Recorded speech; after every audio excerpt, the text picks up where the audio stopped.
हाँ जी बच्चों, good morning. कैसे हो आप सब? तो आज हम शुरू करने वाले हैं कैपिटल गेन का रिवीजन लेक्चर। तो ये चैप्टर आपका एग्जाम में 8 से 10 नंबर का आ सकता है। तो चलिए शुरू करते हैं। इसमें अगर हम बात करें सबसे पहले आपके लिए कि भाई इसकी डेफिनेशन क्या है, इस हेड में टैक्सेबल कब होते हैं। तो इस हेड में जब टैक्सेबल होते हैं इसमें दो बातें हैं बेटा। नंबर 1 ट्रांसफर होना चाहिए और नंबर 2 जो है क्या कहते हैं कैपिटल एसेट होना चाहिए। ट्रांसफर होना चाहिए, कैपिटल एसेट होना चाहिए, ट्रांसफर होना चाहिए, कैपिटल एसेट होना चाहिए। आइए सबसे पहले इन दोनों की डेफिनेशन देखते हैं। तो और किस साल टैक्सेबल होगा? ट्रांसफर होना चाहिए, कैपिटल एसेट होना चाहिए। टैक्सेबल किस साल होगा? तो टैक्सेबल जो है टैक्सेबल उस साल होगा जिस साल ट्रांसफर होगा। किस हेड में टैक्सेबल होगा? यही कैपिटल गेन में। तो इसी हेड में टैक्सेबल होगा और जिस साल ट्रांसफर होगा उस साल टैक्सेबल होगा। अब बात करते हैं कि भाई ये दो कंडीशन फुलफिल होंगी तभी टैक्सेबल होगा, यानी कि कैपिटल एसेट होना चाहिए, ट्रांसफर होना चाहिए। तो आइए देखते हैं कैपिटल एसेट क्या होता है। तो अगर कैपिटल एसेट के बारे में बात करें तो property of any kind, property of any kind, कोई भी प्रॉपर्टी हो, कोई भी एसेट हो। प्रॉपर्टी मतलब एसेट, कोई भी एसेट हो असेसी के पास, held by the assessee, assessee उसका मालिक हो। कोई भी एसेट हो असेसी के पास, चाहे बिजनेस रिलेटेड हो या ना हो फर्क नहीं पड़ता, चाहे बिजनेस रिलेटेड हो या ना हो फर्क नहीं पड़ता।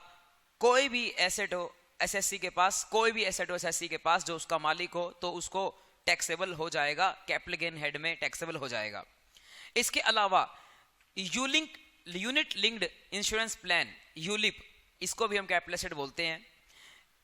हालांकि इसकी टैक्सेशन आपके सी एंटर में नहीं आएगी।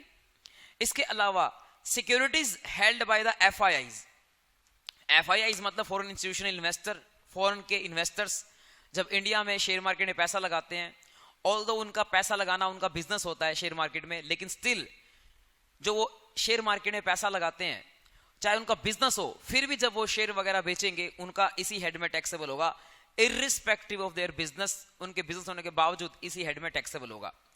इसके बाद अब हम बात करते हैं कि क्या क्या कैपिटल एसेट नहीं है। तो ये जो सारे लिखे हुए हैं ये कैपिटल एसेट नहीं है। तो ये सारे के सारे कैपिटल एसेट नहीं है। एक्सक्लूजन्स का मतलब है कैपिटल एसेट नहीं है। सबसे पहले stock in trade, stock in trade capital asset नहीं है, चाहे रॉ मटेरियल का हो चाहे अपना फिनिश्ड गुड्स का हो। Stock in trade is not capital asset. क्यों? क्योंकि जो ये स्टॉक इन ट्रेड है वो कैपिटल एसेट नहीं है तो क्या है? जब उसको बेचेंगे तो बेटा वो पीजीबीपी में टैक्सेबल होता है, इसीलिए वो यहां पर कैपिटल गेन में टैक्सेबल नहीं होता। दूसरा, पर्सनल इफेक्ट्स। पर्सनल इफेक्ट्स का मतलब होता है कि भाई ऐसी चीजें जो हमारी पर्सनल हैं और प्लस के मूवेबल हैं। लाइक मेरी घड़ी, ये घड़ी पर्सनल भी है, मूवेबल भी है, मूवेबल है, मूव कर सकती है, और प्लस के पर्सनल भी है। तो इसीलिए जब मैं इसको बेचूंगा तो ये भी मेरे को टैक्सेबल नहीं होगा, इस हेड में कैपिटल एसेट नहीं है। इस हेड में तो क्या कहीं भी टैक्सेबल नहीं होगा। मेरी गाड़ी वो पर्सनल भी है, मूवेबल भी है, तो उसको अगर मैं सेल करूंगा तो भी मेरे को टैक्सेबल नहीं होगा।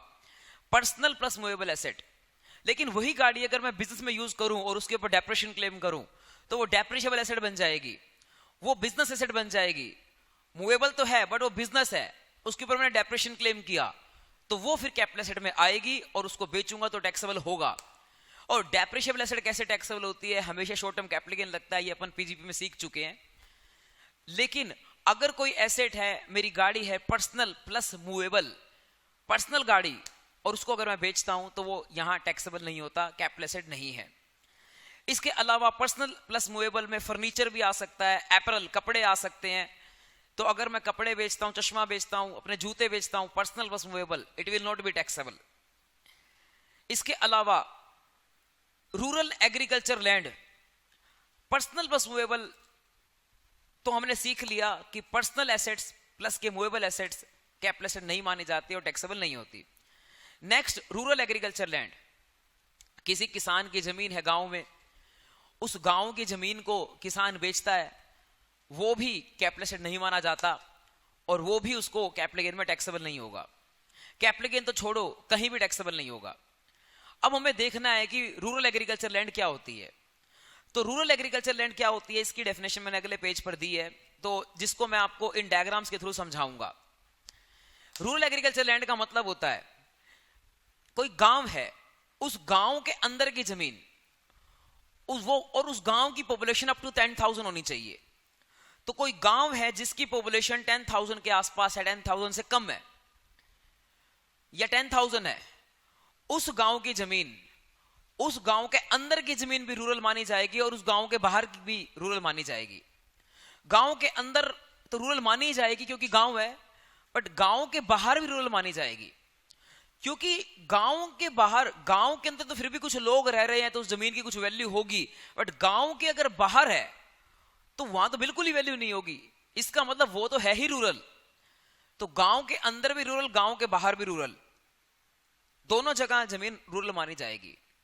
लेकिन अगर गांव थोड़ा बड़ा हो गया है और उस गांव की पॉपुलेशन 10,000 से बढ़कर 1 लाख तक हो गई है, अगर पॉपुलेशन 10,000 से 1 लाख के बीच में हो गई है, तो उस गांव के अंदर की जमीन को रूरल नहीं माना जाएगा। अब वो गांव नहीं रहा, वो बड़ा हो चुका है, तो उसकी जमीन को अर्बन माना जाएगा। और अर्बन माना जाएगा यानी कि फिर वो कैपिटल बन जाएगी। और इवन उस जमीन के उस गांव के एरिया की, उस गांव के बाउंड्री के अंदर के जमीन को तो अर्बन माना जाएगा और उस बाउंड्री से 2 किलोमीटर तक की जमीन को भी अर्बन माना जाएगा। उस गांव के 2 किलोमीटर तक की बाउंड्री की जमीन को भी अर्बन माना जाएगा और उससे बाहर की जमीन को रूरल माना जाएगा। यानी कि उस गांव की जिसकी पॉपुलेशन 10,000 से ज्यादा है, 1 लाख तक है, उस गांव के अंदर के जमीन को अर्बन और उस गांव के बाउंड्री के 2 किलोमीटर तक की जमीन को भी अर्बन और उसके बाहर के जमीन को रूरल माना जाएगा। और वहीं अगर उस जगह की पॉपुलेशन, उस गांव की पॉपुलेशन बढ़कर 1 लाख से 10 लाख हो जाती है, वो गांव नहीं है, वो शहर है, और शहर के केस में शहर के अंदर की जमीन भी अर्बन और शहर की बाउंड्री के 6 किलोमीटर तक की जमीन भी अर्बन, 6 किलोमीटर से बाहर की जमीन को रूरल माना जाएगा। ये शहर है, शहर की पॉपुलेशन ये है 1 लाख से 10 लाख के बीच में, तो उसके अंदर की जमीन तो अर्बन है ही, 6 किलोमीटर तक की जमीन भी अर्बन है और उसके बाहर की जमीन को रूरल माना जाएगा। इसके अलावा अगर गांव और बड़ा हो गया, शहर बन गया, शहर और बड़ा हो गया और उसकी पॉपुलेशन हो गई 10 लाख से ज्यादा, तो उस शहर के अंदर की जमीन तो अर्बन है ही और 8 किलोमीटर तक की जमीन भी अर्बन मानी जाएगी और उसके बाहर की जमीन फिर रूरल मानी जाएगी। अब हम बात कर लेते हैं रूरल एग्रीकल्चर की डेफिनेशन सीख चुके हैं रूरल एग्रीकल्चर लैंड की। ये हमने जो डेफिनेशन सीखी है, ये सीखी है रूरल लैंड की। हाँ, अगर ऐसी जमीन के ऊपर खेती होती होगी तो उसको हम बोलते हैं रूरल एग्रीकल्चर लैंड। अगर रूरल लैंड है प्लस के एग्रीकल्चर होती है, खेती होती है, तो उसको रूरल एग्रीकल्चर लैंड बोलते हैं। और अगर हम उसको बेचें तो कैपिटल एसेट नहीं है और कैपिटल नहीं होगा, किसी भी हेड में टैक्सेबल नहीं होगा। इसके अलावा कुछ स्पेसिफाइड गोल्ड बॉन्ड्स हैं, उन सब के आप नाम पढ़ लेना, सिर्फ आप इतना याद कर लेना, गोल्ड बॉन्ड्स, कुछ स्पेसिफाइड गोल्ड बॉन्ड्स। ये गोल्ड बॉन्ड्स हैं, ये बहुत पुरानी स्कीम्स में इशू किए गए थे। इन सबको भी हम कैपिटल एसेट नहीं मानते, और अगर कैपिटल एसेट नहीं मानते तो फिर कैपिटल गेन भी नहीं लगेगा, कहीं पर भी टैक्स नहीं लगेगा अगर आप इनको बेचोगे तो। लेकिन इसमें लिख रखा है not equal to sovereign gold bond. Sovereign gold bond को हम कैपिटल एसेट मानते हैं और अगर उसको हम बेचेंगे तो इस हेड में टैक्सेबल होगा। उसकी एक एक्सेप्शन है जो बाद में बताऊंगा। तो sovereign gold bond is capital asset और उसको बेचोगे तो आप इस हेड में टैक्सेबल होगा। इसके अलावा जो बाकी गोल्ड बॉन्ड्स हैं, जो स्पेसिफाइड गोल्ड बॉन्ड्स हैं, वो हमारे पास इस हेड में टैक्सेबल नहीं होगा। और इसका जो इंटरेस्ट है, ये इंटरेस्ट भी अदर सोर्सेज में एग्जम्प्ट रहता है। ये पॉइंट अपन ने अदर सोर्सेज में पढ़ा था। अब बात करते हैं कि भाई दोबारा से हमने बोला था सारी एसेट्स जो भी हैं वो कैपिटल एसेट हैं, उसके बाद यूलिप कैपिटल एसेट है, एफआई की सिक्योरिटीज कैपिटल एसेट है। उसमें से क्या कैपिटल एसेट नहीं है? रूरल एग्रीकल्चर लैंड नहीं है, गोल्ड बॉन्ड्स नहीं है, पर्सनल प्लस मूवेबल नहीं है, स्टॉक इन ट्रेड नहीं है। अब दोबारा से पर्सनल प्लस मूवेबल की कुछ एक्सेप्शंस आ गई, यानी कि ये कैपिटल एसेट हैं, ये जो हैं ये कैपिटल एसेट हैं, ये फिर से कैपिटल एसेट बन गई, यानी कि इनको बेचोगे तो फिर से कैपिटल गेन हेड में टैक्सेबल होगा। और ये कौन कौन सी कैपिटल एसेट्स हैं? इसके अंदर आता है ज्वेलरी, इसका निमोनिक बताया था मैंने, DJ soap, drawing jewellery, S से स्कल्पचर, ओ से अदर वर्क ऑफ आर्ट, ए से आर्कियोलॉजिकल कलेक्शन और पी से पेंटिंग। ये 6 की 6 एसेट्स अगर आप बेचोगे, मतलब इनमें से कोई भी बेचोगे तो वो कैपिटल एसेट है और यहां टैक्सेबल होगा इसी हेड में। कैपिटल एसेट की डेफिनेशन आपकी खत्म हो चुकी है। अब अपन चलते हैं नेक्स्ट ट्रांसफर की डेफिनेशन पे। ट्रांसफर की डेफिनेशन ज्यादा काम की नहीं है आप लोगों के लिए एग्जाम पर्पस के लिए, जिसमें लगभग सारी चीजें आ जाती हैं, जैसे कि आपका सेल भी आ जाता है, रिलिंक्विशमेंट ऑफ राइट, राइट छोड़ना, एक्सचेंज के बदले में कुछ मिलना, मनी नहीं मिली इन काइंड मिला कुछ, तो वो भी अपना यहां पर आता है। Conversion of capital asset into stock in trade, अपने कैपिटल एसेट मान रखा था कोई स्टॉक जिसमें अपन ने कोई चीज, अपन ने चांदी 100 टका का एग्जांपल दिया था, तो उन्होंने ज्वेलरी कैपिटल एसेट मान रखी थी, बाद में उसको स्टॉक में कन्वर्ट कर दिया, तो जिस दिन कन्वर्ट किया ट्रांसफर उस दिन माना जाता है, हालांकि टैक्सेबल बाद में होता है। कंपल्सरी एक्विजिशन, ये भी सेम केस है, गवर्नमेंट ने हमारी जमीन छीन ली, जिस दिन कंपल्सरी एक्विजिशन हुआ उस दिन ट्रांसफर माना जाता है, लेकिन टैक्सेबल बाद में होता है जब कंपनसेशन मिलती है। अलाइंग पोजीशन ऑफ प्रॉपर्टी, हमने कोई जमीन थी जिसका पोजीशन दे दिया, बदले में हमने एग्रीमेंट कर लिया कि पैसा रिसीव कर लेंगे, हालांकि कई जगह भी डीड साइन नहीं हुई, यानी कि जो हमारा रजिस्ट्री होती है रजिस्ट्री नहीं हुई, बट हमने पोजीशन दे दिया, पोजीशन देने को भी ट्रांसफर माना जा सकता है। Cooperative society, Gokuldham cooperative society, उसके अंदर मालिक कैसे बनते हैं, कंपनी सोसाइटी का एक शेयर सर्टिफिकेट होता है, अगर वो आपके नाम है तो आप मालिक माने जाते हो, आप उस सर्टिफिकेट को बेच देते हो तो माना जाता है कि आपने फ्लैट बेच दिया और वो ट्रांसफर माना जाता है। जीरो कूपन बॉन्ड जब रिडीम होते हैं, यानी कि कंपनी आपको पैसा वापस करती है और वो बॉन्ड खत्म होते हैं, उनकी मैच्योरिटी आ जाती है, तो वो भी ट्रांसफर माना जाता है और कैपिटल गेन लगता है। इसके बाद अगली बात पे आते हैं, पीरियड ऑफ होल्डिंग, ये एक इंपॉर्टेंट कॉन्सेप्ट है। पीरियड ऑफ होल्डिंग का अगर हम मतलब देखें कि लॉन्ग टर्म होगा या शॉर्ट टर्म, हमें ये डिसाइड करना है कि कैपिटल गेन लॉन्ग टर्म होगा या शॉर्ट टर्म, और वो डिसाइड करने के लिए हमें चेक करना होता है पीरियड ऑफ होल्डिंग। अगर period of holding up to 1 year, 2 year या 3 ईयर, जो भी आपको समझाऊंगा वो है, तो आपका शॉर्ट टर्म माना जाएगा। उससे ज्यादा पीरियड ऑफ होल्डिंग है तो लॉन्ग टर्म माना जाएगा। पीरियड ऑफ होल्डिंग का मतलब जब आपने एसेट खरीदा था और जब आपने एसेट बेचा उसके बीच का टाइम पीरियड, इवन जिस दिन खरीदा था वो डेट भी इंक्लूड होगी, और वैसे जिस दिन बेचा था वो डेट इंक्लूड नहीं होती है, तो उससे एक दिन पहले तक देखना होता है कि आपका पीरियड ऑफ होल्डिंग कितना आ रहा है, और वो अगर आपका अप टू 1 ईयर, 2 ईयर या 3 ईयर आता है तो आपका शॉर्ट टर्म है, इससे ज्यादा आता है तो लॉन्ग टर्म है। अब कहां 1 ईयर, कहां 2 ईयर, कहां 3 ईयर देखते हैं, ये अपन डिस्कस कर लेते हैं। हाँ जी बच्चों, तो अब पता लगाते हैं कि भाई कैपिटल गेन शॉर्ट टर्म होगा या लॉन्ग टर्म, ये कैसे पता लगाएं। तो शॉर्ट टर्म होगा या लॉन्ग टर्म, इसको पता लगाने के लिए हमें चेक करना पड़ेगा पीरियड ऑफ होल्डिंग। तो हमारे पास कुछ एसेट्स हैं, उसके हिसाब से डिसाइड होगा कि हमें वो पीरियड ऑफ होल्डिंग 1 साल के लिए चेक करना है, 2 साल के लिए चेक करना है या 3 साल के लिए चेक करना है। तो आइए यहाँ पर हमारे पास देखो क्या क्या एसेट्स हैं। तो देखो क्या लिख रखा है कि हमारे पास ये जो एसेट है जिसका नाम है सिक्योरिटी, सिक्योरिटी के अंदर कोई भी सिक्योरिटी आ जाएगी, यानी कि आपकी इक्विटी शेयर्स भी आ जाएंगे, यहाँ आपके प्रेफरेंस शेयर्स भी आ जाएंगे, यहाँ आपके डिवेंचर्स भी आ जाएंगे, बॉन्ड्स भी आ जाएंगे। मेनली जो क्वेश्चन है वो आपका इक्विटी शेयर के लिए आ सकता है, तो इसलिए उस बात को ध्यान से आपको याद रखना है। Listed in recognised stock exchange, listed shares होने चाहिए, जैसे Reliance in recognised stock exchange, यानी कि इंडिया के अंदर जो रिकॉग्नाइज्ड स्टॉक एक्सचेंज है 2 ही है, बीएससी या फिर एनएससी, उसके ऊपर लिस्ट होने चाहिए।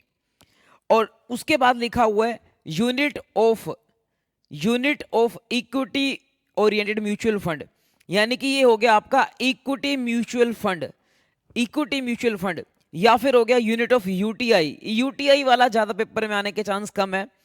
तो इक्विटी म्यूचुअल फंड या फिर आपका equity shares listed in recognised stock exchange. Equity shares के आगे लिखा हुआ है कि listed in recognised stock exchange, but equity mutual fund के आगे नहीं लिखा हुआ, तो ये लिस्टेड हो या अनलिस्टेड हो फर्क नहीं पड़ता, लिस्टेड हो या अनलिस्टेड हो फर्क नहीं पड़ता। और एक है जीरो कूपन बॉन्ड, ये भी ज्यादा आने के चांस कम रहते हैं। तो ये 3 चीजें हैं बेटा, ये 3 चीजें आपके इनके लिए हम चेक करेंगे 1 साल यानी कि 12 महीने। अगर period of holding up to 12 महीने होगा तो शॉर्ट टर्म, और पीरियड ऑफ होल्डिंग 12 महीने से ज्यादा होगा तो लॉन्ग टर्म। अब हम बात करते हैं जो बाकी एसेट्स बच गए, बाकी जितने भी एसेट बच गए, चाहे लैंड बिल्डिंग है, गोल्ड है, कुछ भी बच गया, वो आपके लिए, उसके लिए 24 महीने चेक करना है, और ऊपर वाले के लिए 12 महीने था। तो ये हमारे तीन चीजें, यानी कि आपकी listed equity shares, preference shares listed recognised organisation in India, या फिर आपका इक्विटी म्यूचुअल फंड, और या फिर आपका जीरो कूपन बॉन्ड, इनके लिए 1 साल चेक करना है और बाकी सबके लिए 2 साल चेक करने हैं। अब हम आते हैं नेक्स्ट अगली बात पे, जो कि है कुछ चीजें ऐसी हैं, ये 3 चीजें हैं बेटा यहाँ पर लिखी मिलेंगी आपको। ये 3 चीजें आपकी, चाहे ये 3 चीजें, तो ये 3 चीजें ऐसी हैं बेटा जो आपकी हमेशा शॉर्ट टर्म कैपिटल गेन के अंदर आएंगी। आइए देख लेते हैं कौन सी हैं। तो ये 3 चीजें हैं बेटा, देखो सबसे पहले क्या लिख रखा है इसमें, आपके लिए लिख रखा है units of specified mutual fund. Specified mutual fund का मतलब होता है डेट वाले म्यूचुअल फंड बेसिकली। तो ये आपको क्वेश्चन में लिखा मिलेगा, स्पेसिफाइड म्यूचुअल फंड अगर आपने खरीदे हैं ऑन और आफ्टर 1/4/23, जनरली 1/4/23 के बाद का ही क्वेश्चन आएगा, 1/4/23 के बाद ही खरीदे होंगे उसमें, क्योंकि ये टर्म 1/4/23 के बाद ही आई है। तो स्पेसिफाइड म्यूचुअल फंड अगर आपके खरीदे गए हैं 1/4/23 के बाद, या फिर मार्केट लिंक डिवेंचर, या फिर unlisted bonds and unlisted debentures. अब मार्केट लिंक डिवेंचर्स क्या रहता है? मार्केट लिंक डिवेंचर्स का मतलब होता है कि ऐसे डिवेंचर्स जिसकी जो रिटर्न है, जैसे होता है 9% डिवेंचर, 10% डिवेंचर, तो जिसका कूपन है, जो रिटर्न है, वो रिटर्न डिपेंड करती है अगर निफ्टी की परफॉर्मेंस के ऊपर या शेयर मार्केट की परफॉर्मेंस के ऊपर, तो उसको अपन मार्केट लिंक डिवेंचर बोलते हैं। तो मार्केट लिंक डिवेंचर क्वेश्चन में लिखा मिलेगा, या फिर unlisted bonds and debenture, bonds and debenture जो कि लिस्ट ना हो किसी भी स्टॉक एक्सचेंज के ऊपर। तो इस तरह की चीजें, ये 3 चीजें हो गई, ये हमेशा के हमेशा किस पे आएंगी? शॉर्ट टर्म कैपिटल गेन के अंदर आएंगी। अगर इसको आप बेचोगे 25-26 के अंदर, तो हमेशा शॉर्ट टर्म कैपिटल गेन के अंदर आएंगी। इसके अलावा अगर हम बात करते हैं, इसमें कोई खरीदने की डेट नहीं लिखी है, सिर्फ खरीदने की डेट जो है वो अपना यहाँ लिखी है 1/4/23 स्पेसिफाइड म्यूचुअल फंड के लिए। बाकियों के लिए कोई भी खरीदने की डेट जो है वो नहीं लिखी है। अब हम आते हैं, देखो यहाँ पर कुछ क्वेश्चंस हैं जो आप करना है, जैसे कि अनलिस्टेड बॉन्ड्स एंड डिवेंचर्स, ये हमेशा शॉर्ट टर्म पे आते हैं बेटा। गोल्ड 2 साल लगेगा। गूगल के शेयर, भाई गूगल के जो शेयर है वो इंडिया में लिस्टेड नहीं है, तो इसीलिए गूगल के शेयर के ऊपर भाई 2 साल लगेगा, और लैंड के ऊपर 2 साल लगेगा। इक्विटी शेयर लिस्टेड है 1 साल लगेगा। प्रेफरेंस शेयर लिस्टेड है 1 साल लगेगा। यूटीआई 1 साल। म्यूचुअल फंड इक्विटी वाला 1 साल। स्पेसिफाइड म्यूचुअल फंड हमेशा शॉर्ट टर्म लगेगा। Market link debenture short term लगेगा, और यूनिट्स ऑफ लिस्टेड है ये भी, तो ये भी अपना शॉर्ट टर्म 12 महीने लगेगा, शॉर्ट टर्म लगेगा। अब आते हैं बिजनेस ट्रस्ट, वैसे आपके सिलेबस का पार्ट नहीं है, इसको आप क्रॉस कर सकते हो। अब आते हैं, ये नोट आपके लिए कोई जरूरी नहीं है। अब आते हैं आगे, तो ये जो हमारा जो अगला काम है वो है कैपिटल गेन निकालना। तो कैपिटल गेन कैसे निकालेंगे उसकी हमें बात करनी है, कैपिटल गेन निकालना। तो यहां पर देखिए क्या है कि भाई land purchase for 5 lakh rupees in this year, and then 23-24 में क्या होता है, ना कॉस्ट ऑफ इंप्रूवमेंट होती है 5 लाख रुपए, और उसके बाद लैंड बेची जाती है 1 करोड़ रुपए की। तो कैपिटल गेन कैसे निकालते हैं? तो बेटा मैं आपको कैपिटल गेन का जो फॉर्मेट है वो बता दूं। कैपिटल गेन का फॉर्मेट क्या रहता है? सबसे पहले आपको जो है लिखना होता है कि बंदे का नाम, असेसी का नाम, जो भी होता है क्वेश्चन के अंदर। फिर आपको लिखना होता है प्रीवियस ईयर कौन सा है आपके सिलेबस का, 25-26। उसके बाद आपको क्या करना पड़ता है? आपको लिखना पड़ता है कि हम क्या निकाल रहे हैं? हम निकाल रहे हैं income from capital gain, income from capital gain, ये लिखना है। इसके बाद फिर आपको क्या करना है? इसके बाद आपको इस तरह से एक फॉर्मेट बनाना है जिसके अंदर यहां पर आ जाता है पर्टिकुलर्स, और यहां आ जाता है अमाउंट। तो ये आपको फॉर्मेट बनाना है, और इसके बाद पहले आपको लिखना है full value of consideration, full value of consideration, full value of consideration. हम ऐसा क्यों बोलते हैं भाई फुल वैल्यू ऑफ कंसिडरेशन? मतलब ये कि कंसिडरेशन जो हमें मिलने वाला है उसकी अपने को पूरी वैल्यू लेनी है। पूरी वैल्यू का मतलब अगर वो कैश मिल रहा है तो कैश भी लेना है, और अगर वो कुछ कंसिडरेशन काइंड में मिल रहा है तो काइंड में जो एसेट मिलेगी उसकी वैल्यू लेनी होती है हमें। तो इसलिए अपन बोलते हैं फुल वैल्यू ऑफ कंसिडरेशन। तो फुल वैल्यू ऑफ कंसिडरेशन में अमाउंट आ जाएगी, और इस क्वेश्चन में वो लिख रखा है कंसिडरेशन की वैल्यू है 1 करोड़ रुपए, तो 1 करोड़ यहां पर आ जाएगा। अब इसमें से माइनस करना होता है बेटा कॉस्ट ऑफ एक्विजिशन। अच्छा जी, उससे पहले माइनस करना होता है यहां पर expense transfer, expense transfer, expense of transfer आप कह सकते हो, ट्रांसफर एक्सपेंस कह सकते हो कि सामान जो है वो अपना जो बेचा है आपने, जैसे यहाँ पर इन्होंने लैंड बेचा है तो लैंड बेचने पे क्या खर्चे आए, ब्रोकरेज वगैरह लगती है, वो यहाँ पर लिखना होता है, बट इस क्वेश्चन में दे नहीं रखी। तो इसको माइनस करने के बाद आता है बेटा नेट कंसिडरेशन, इसको माइनस करने के बाद आता है बेटा नेट कंसिडरेशन। तो ये निकालना होता है, यहां पर वो आ गया 1 करोड़ रुपए। अब इसमें से माइनस करनी होती है दो चीजें, एक तो में माइनस करना होता है cost of acquisition, cost of acquisition, और एक में माइनस करना होता है cost of improvement, cost of acquisition and cost of improvement. तो उसके बाद जो है वो आपका आ जाता है कैपिटल गेन, वो लॉन्ग टर्म कैपिटल गेन भी आ सकता है, शॉर्ट टर्म कैपिटल गेन भी आ सकता है। अब क्योंकि इसके अलावा आपको लिखना होता है साथ में period of holding, period of holding आप यहां लिख सकते हैं। पीरियड ऑफ होल्डिंग का मतलब है शुरू कब से हुआ, एसेट कब खरीदा गया, तो खरीदा गया था भाई 5-6 में। अगर क्वेश्चन में डेट लिख रखी हो तो आप डेट लिख देना, क्वेश्चन में ईयर लिख रखा हो ईयर लिख देते हैं, और सेल हुई है। अच्छा ध्यान रखना पीरियड ऑफ होल्डिंग हमेशा शुरू होता है बेटा एसेट की परचेज से, इंप्रूवमेंट से नहीं देखते हैं पीरियड ऑफ होल्डिंग। इंप्रूवमेंट चाहे आपकी पिछले साल हुई है उससे फर्क नहीं पड़ता, एक्विजिशन कहाँ हुई है उससे फर्क पड़ता है, वो 5-6 से एक्विजिशन हुई है तो वहां से पीरियड ऑफ होल्डिंग चलेगा। और ये चलता है बेटा 21 जुलाई 2025 तक, जिस दिन एसेट बेची है उससे एक दिन पहले खत्म हो जाता है पीरियड ऑफ होल्डिंग, तो ये आ गया 21 जुलाई 25 तक। अब ये पीरियड ऑफ होल्डिंग आ गया। अब इसके बाद ये लॉन्ग टर्म है भाई, क्योंकि लैंड एंड बिल्डिंग के ऊपर 2 साल से ऊपर है तो लॉन्ग टर्म माना जाता है, तो इसलिए लॉन्ग टर्म कैपिटल गेन आएगा। अब हमें ये माइनस करना है। और मैं बेटा ये बता दूं कि इंडेक्सेशन नाम की चीज का अपना इंडेक्सेशन नाम की चीज आपने सुनी होगी, इंडेक्सेशन नहीं होती है। जो भी ट्रांसफर 23 जुलाई 24 के बाद होते हैं उस केस में इंडेक्सेशन होनी बंद हो गई है, इसका नोट अपनी बुक में लिखा होगा, भी मैं बता दूंगा। 23 जुलाई 24 के बाद जो भी ट्रांसफर होते हैं उस केस में इंडेक्सेशन होनी बंद हो गई है। तो यहां पर अपना जो सिलेबस का साल है 25-26, ट्रांसफर हुआ है 25-26 में, तो इंडेक्सेशन नहीं होती है। अभी भी एक केस ऐसा है जहां पर इंडेक्सेशन हो सकती है, और वो केस होगा वो मैं आपको बाद में बताऊंगा। बट अभी जितने भी क्वेश्चन करेंगे ट्रांसफर अगर 23 जुलाई 24 के बाद का है तो उस केस में इंडेक्सेशन नहीं होगी। सिर्फ एक केस ऐसा है जब अगर 23 जुलाई 24 के बाद का ट्रांसफर है तो इंडेक्सेशन होगी, अदरवाइज 23 जुलाई 24 के बाद के जितने भी ट्रांसफर है उसमें इंडेक्सेशन नहीं होगी। तो यहाँ कोई इंडेक्सेशन नहीं होगी। यहाँ पर सीधा क्या करना है आपको, जो कॉस्ट थी वो अपने को लिखना है, कॉस्ट थी 5 लाख रुपए, वो कॉस्ट आ जाएगी, नो इंडेक्सेशन। और जो आपका इंप्रूवमेंट थी 5 लाख रुपए, वो इंप्रूवमेंट आ जाएगी, और जो माइनस करके आपका आ जाएगा capital gain, long term capital gain. अब बात आती है बेटा कि अगर आपका एसेट खरीदा गया हो 1/4/2001 से पहले, अगर एसेट खरीदा गया हो 1/4/2001 से पहले, तो उस केस में कॉस्ट कैसे आती है वो यहां पर लिखा हुआ है, वो मैं आपको भी समझाता हूं। देखिए बेटा, जब जिस जमाने में इंडेक्सेशन हुआ करती थी ना, तो उस जमाने के अंदर 1/4/2001 के बाद के हमारे पास इंडेक्स अवेलेबल थे।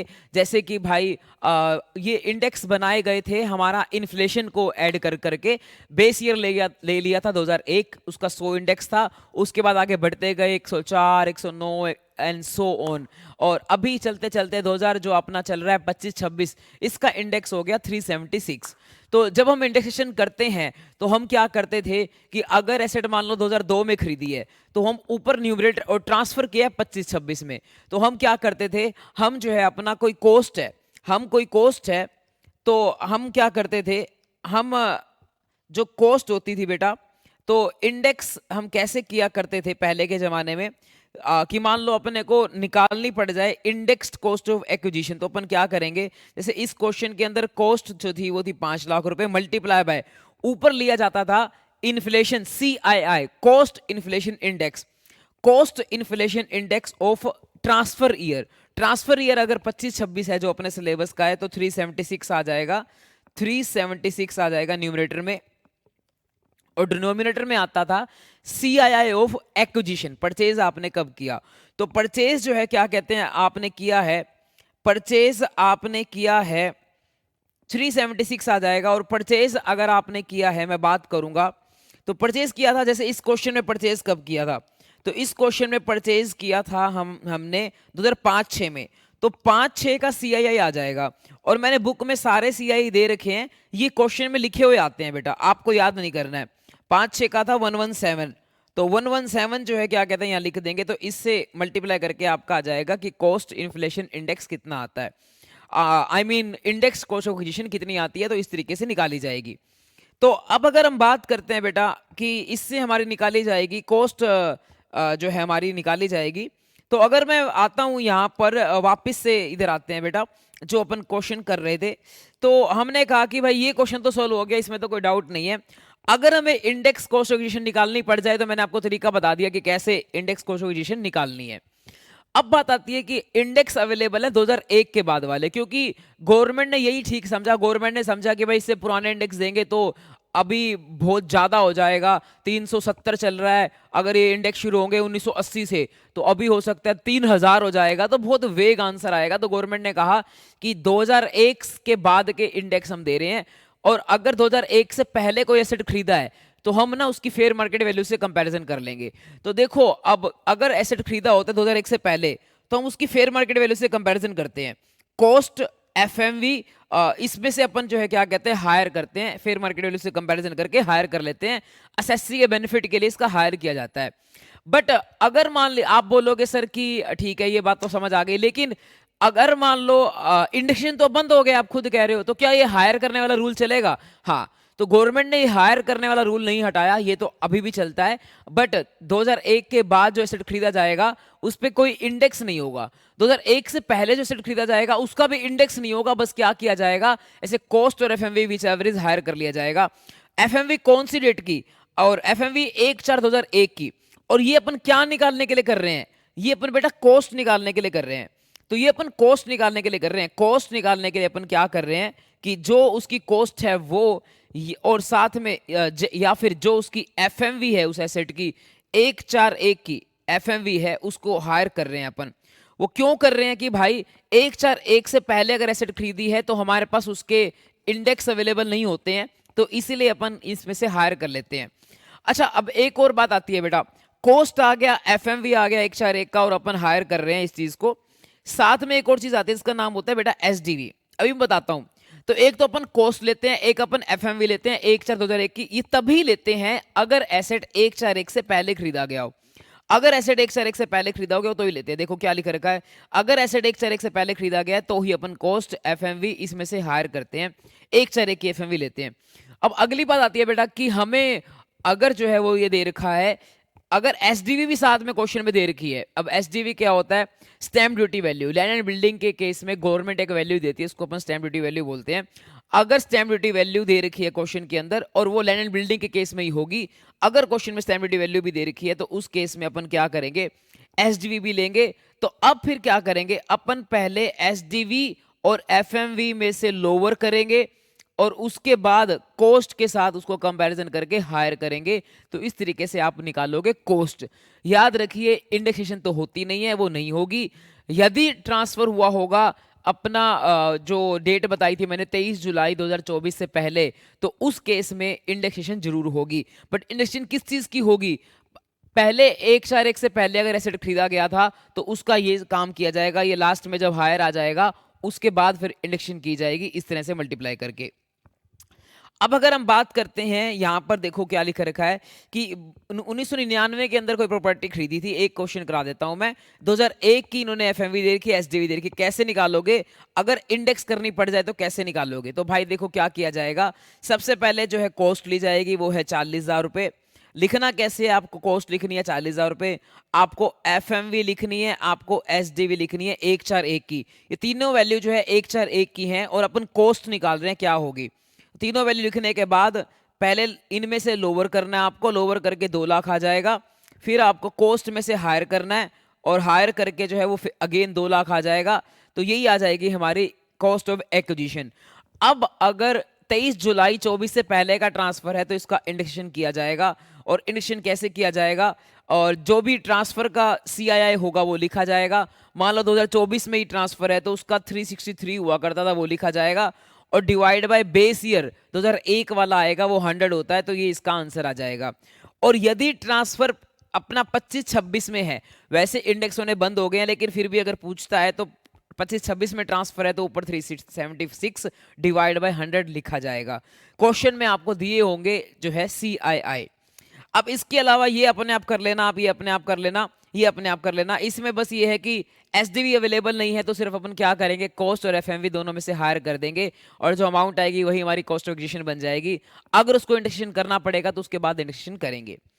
अब अगर हम बात करते हैं अगले, यहाँ पर एक एग्जांपल है, ये भी सेम है बेटा। यहाँ पर भी बहुत पुराना एसेट खरीदा हुआ है 20 लाख रुपए का और 1/4 की एफएमवी दे रखी है, एसडीवी दे नहीं रखी, तो इसमें से अपन हायर कर देंगे। इसके बाद अपन आते हैं नेक्स्ट। देखो मैंने क्या लिख रखा है, 1/4/2001 से पहले की इंप्रूवमेंट को इग्नोर करते हैं। मैंने वैसे यहाँ पर देखो क्या लिखा था जब आपको क्वेश्चन कराया था, मैंने यहाँ पर जो क्वेश्चन कराया था इसमें देखो आपको मैंने ना यहाँ पर कॉस्ट ऑफ इंप्रूवमेंट माइनस करवाई थी। वो तब माइनस करवाई थी क्योंकि जो थी वो इंप्रूवमेंट वो करवाई गई थी वो 2023-24 में कराई है। अगर ये इंप्रूवमेंट 1/4/2001 से पहले होती तो अपन इस इंप्रूवमेंट को इग्नोर कर देते, क्योंकि अपन ने ऑलरेडी जो नॉर्मल कॉस्ट रही होगी उस कॉस्ट को हमने एफएमवी से कंपैरिजन करके हायर वगैरह कर लिया होगा, एसडीवी से कंपैरिजन करके। तो जो कॉस्ट ऑफ इंप्रूवमेंट है 1/4/1 से पहले की उसको इग्नोर करते हैं। इसके बाद अगली बात आती है कि सर कॉस्ट ऑफ एक्विजिशन को इंडेक्स करना पड़ जाए तो कैसे करेंगे। कॉस्ट जो आती है वो लेते हैं। कॉस्ट निकालने का सिंपल तरीका होता है 1/4/2001 के बाद का अगर कोई एसेट है तो सिंपल उसकी कॉस्ट जो है वो आ जाती है। 1/4/2001 से पहले का खरीदा हुआ एसेट है तो उस केस में कॉस्ट और एफएमवी और एसडीवी को कंपैरिजन करके आता है। उसको मल्टीप्लाई कर दो आप index of the year of transfer से, डिवाइड बाय कर दो आप index of the year of acquisition से। और यदि 2001 से पहले का एसेट है तो उस केस में 1-2 का इंडेक्स आता है, यानी कि यहां पर 100 इंडेक्स आता है। इंप्रूवमेंट को इंडेक्स हमेशा तभी करते हैं जब अपना वो 1/4/2001 से पहले की इंप्रूवमेंट है तो उसको इग्नोर करते हैं। उसके बाद की इंप्रूवमेंट है तो इंप्रूवमेंट जो है उसको मल्टीप्लाई कर दो ईयर ऑफ ट्रांसफर से, डिवाइड कर दो ईयर ऑफ इंप्रूवमेंट से। वो ईयर ऑफ इंप्रूवमेंट 4, 5, 5 6 कुछ भी हो सकता है, उसके इंडेक्स से आप डिवाइड कर दो। इसके बाद लॉन्ग टर्म होता है या शॉर्ट टर्म होता है ये डिपेंड करता है पीरियड ऑफ होल्डिंग पे, और पीरियड ऑफ होल्डिंग स्टार्ट होती है एक्विजिशन से, ना कि भाई आपकी इंप्रूवमेंट से। तो इंप्रूवमेंट कौन सी डेट की है इस चीज को आपको इग्नोर करना है। अगर आप लॉन्ग टर्म है शॉर्ट टर्म है ये निकाल रहे हो तो आपको एक्विजिशन की डेट इंपॉर्टेंट है। इसके अलावा एक और बात लिखी हुई है कि भाई अगर कोई इंटरेस्ट है, प्री कंस्ट्रक्शन इंटरेस्ट की बेसिकली बात हो रही है। देखो जो हमने प्रॉपर्टी खरीदी है उसको, प्रॉपर्टी को पुट टू यूज किया, उससे पहले पहले का जो इंटरेस्ट है वो इंटरेस्ट ना वैसे आपके पीजीपी चैप्टर के हिसाब से कैपिटलाइज होना चाहिए, क्योंकि जब भी हम कोई मशीनरी खरीदते थे अगर पुट टू यूज से पहले का इंटरेस्ट है वो कैपिटलाइज होता है। बट लैंड एंड बिल्डिंग में ऐसा नहीं होता, क्योंकि लैंड एंड बिल्डिंग के अंदर जो है वो पीजीपी चैप्टर के साथ साथ हाउस पट्टी चैप्टर भी लगता है। अब हाउस पट्टी चैप्टर क्या बोलता है, हाउस पट्टी चैप्टर ये बोलता है कि भाई पुट टू यूज से पहले का जो इंटरेस्ट होता है उसको अपन बोलते हैं प्री कंस्ट्रक्शन इंटरेस्ट। और उस प्री कंस्ट्रक्शन इंटरेस्ट की आपको ना छूट मिलती है 5 इक्वल एनुअल इंस्टॉलमेंट्स में छूट मिलती है। तो प्री कंस्ट्रक्शन इंटरेस्ट की आपको छूट मिलती है 5 इक्वल एनुअल इंस्टॉलमेंट के अंदर, हाउस पट्टी चैप्टर के अंदर। अगर आप वो डिडक्शन क्लेम कर लोगे एज पर सेक्शन 24B लगता है, वहां पर हाउस पट्टी में जो भी आपको इंटरेस्ट की छूट मिलती है वो 24B सेक्शन लगता है।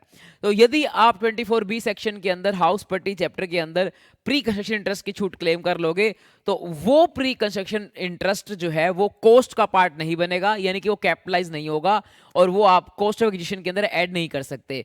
मैंने आपको पीजीपी चैप्टर में पढ़ाया था कि भाई प्री कंस्ट्रक्शन प्री जो इंटरेस्ट होता है, प्री पुट टू यूज से पहले का इंटरेस्ट होता है, उसको कैपिटलाइज करते हो और आप ब्लॉक में ऐड कर देते हो उसके ऊपर डेप्रेशन क्लेम करने के लिए।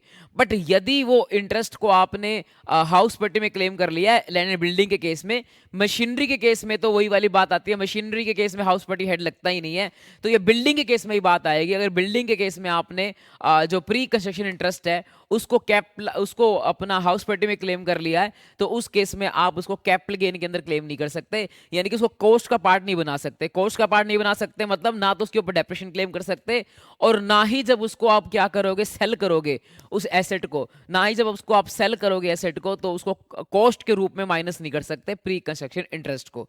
तो ये वाली बात है बेटा। तो आइए अब अपना अगले पॉइंट पे चलते हैं और वो ये है, अभी मैंने आपको ये वाला पॉइंट भी कराना है, कराता हूं मैं आपको, थोड़ा सा आगे चलते हैं। एसेट वाज परचेज बाय, तो एक कुछ क्वेश्चन है वो करा देता हूं। अब मैंने आपको प्रॉपर फॉर्मेट नहीं बनाऊंगा, फॉर्मेट आपको क्लास में बनवाया हुआ है, फटाफट से इसके आंसर करवाऊंगा। अगर कोई एसेट खरीदा गया है 1995 में, एफएमवी है 2001 की, ये दे रखी है 50 लाख रुपए, और 1996 की इंप्रूवमेंट दे रखी है, उस इंप्रूवमेंट को इग्नोर किया जाएगा और उसकी एसेट की कॉस्ट लिख नहीं रखी, पता नहीं क्या है, और एफएमवी 50 लाख है, अगर हायर करके 50 लाख आ रहा है तो उसकी जो कॉस्ट है वो कॉस्ट फिर 50 लाख बन जाएगी। और इसको 10 लाख को इग्नोर किया जाएगा। जो कैपिटल गेन निकालना है तो एफपीओसी जो भी दे रखा होगा, आई थिंक पिछले एग्जांपल को कंटिन्यू करना था, तो 1 करोड़ रुपए आई थिंक एफपीओसी था, उसमें से माइनस कर दो कि कॉस्ट आपकी मान लो हायर करके 50 लाख आ रही है, तो 50 लाख का लॉन्ग टर्म कैपिटल गेन आ जाएगा। यहाँ पर 10 लाख की इंप्रूवमेंट को इग्नोर करना पड़ेगा क्योंकि 1/7/2001 से पहले की है। इसके अलावा फॉर्मेट में ऑलरेडी करा चुका हूं कि आपका एफपीओसी और कैश या काइंड में हो सकता है, एक्सपेंस और transfer, net consideration, cost of acquisition. हाँ, एक चीज मैं बतानी भूल गया, वो ये है कि कॉस्ट ऑफ एक्विजिशन के अंदर आपको स्टैम्प ड्यूटी या ब्रोकरेज ऐड करनी पड़ती है।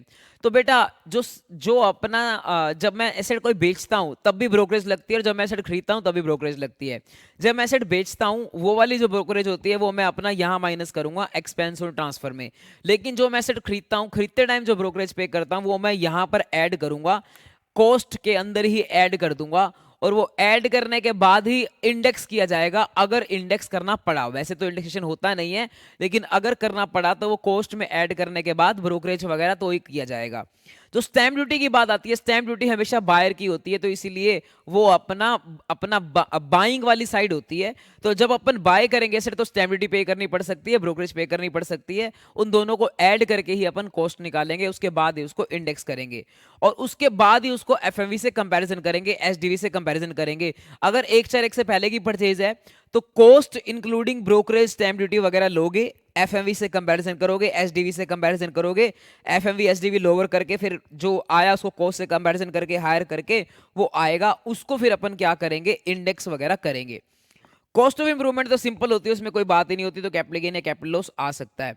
अब मैं एग्जांपल नंबर 4 कराने से पहले वो जो भी आपको बात बताई है ना, वो आपको बता देता हूं कि फॉर्मेट क्या रहता है अभी ये सब कंपैरिजन करने का। देखो क्या लिख रखा होगा यहाँ पर, पेज नंबर है 17, जहां पर लिखा हुआ है कि आपको कॉस्ट लेनी है ब्रोकरेज को जोड़ के, स्टैम्प ड्यूटी को जोड़ के, एफएमवी लेनी है 1/1 की, और उसके बाद आपको एसडीवी भी लेनी होती है। अगर वो एसडीवी दे रखी हो तो पहले इन दोनों को लोअर करते हैं, फिर इन दोनों को हायर करते हैं, जो आता है उसमें से एक ये चीज माइनस करते हैं, एडवांस मनी फॉरफिट। ये क्या होती है मैं आपको बताऊंगा बाद में।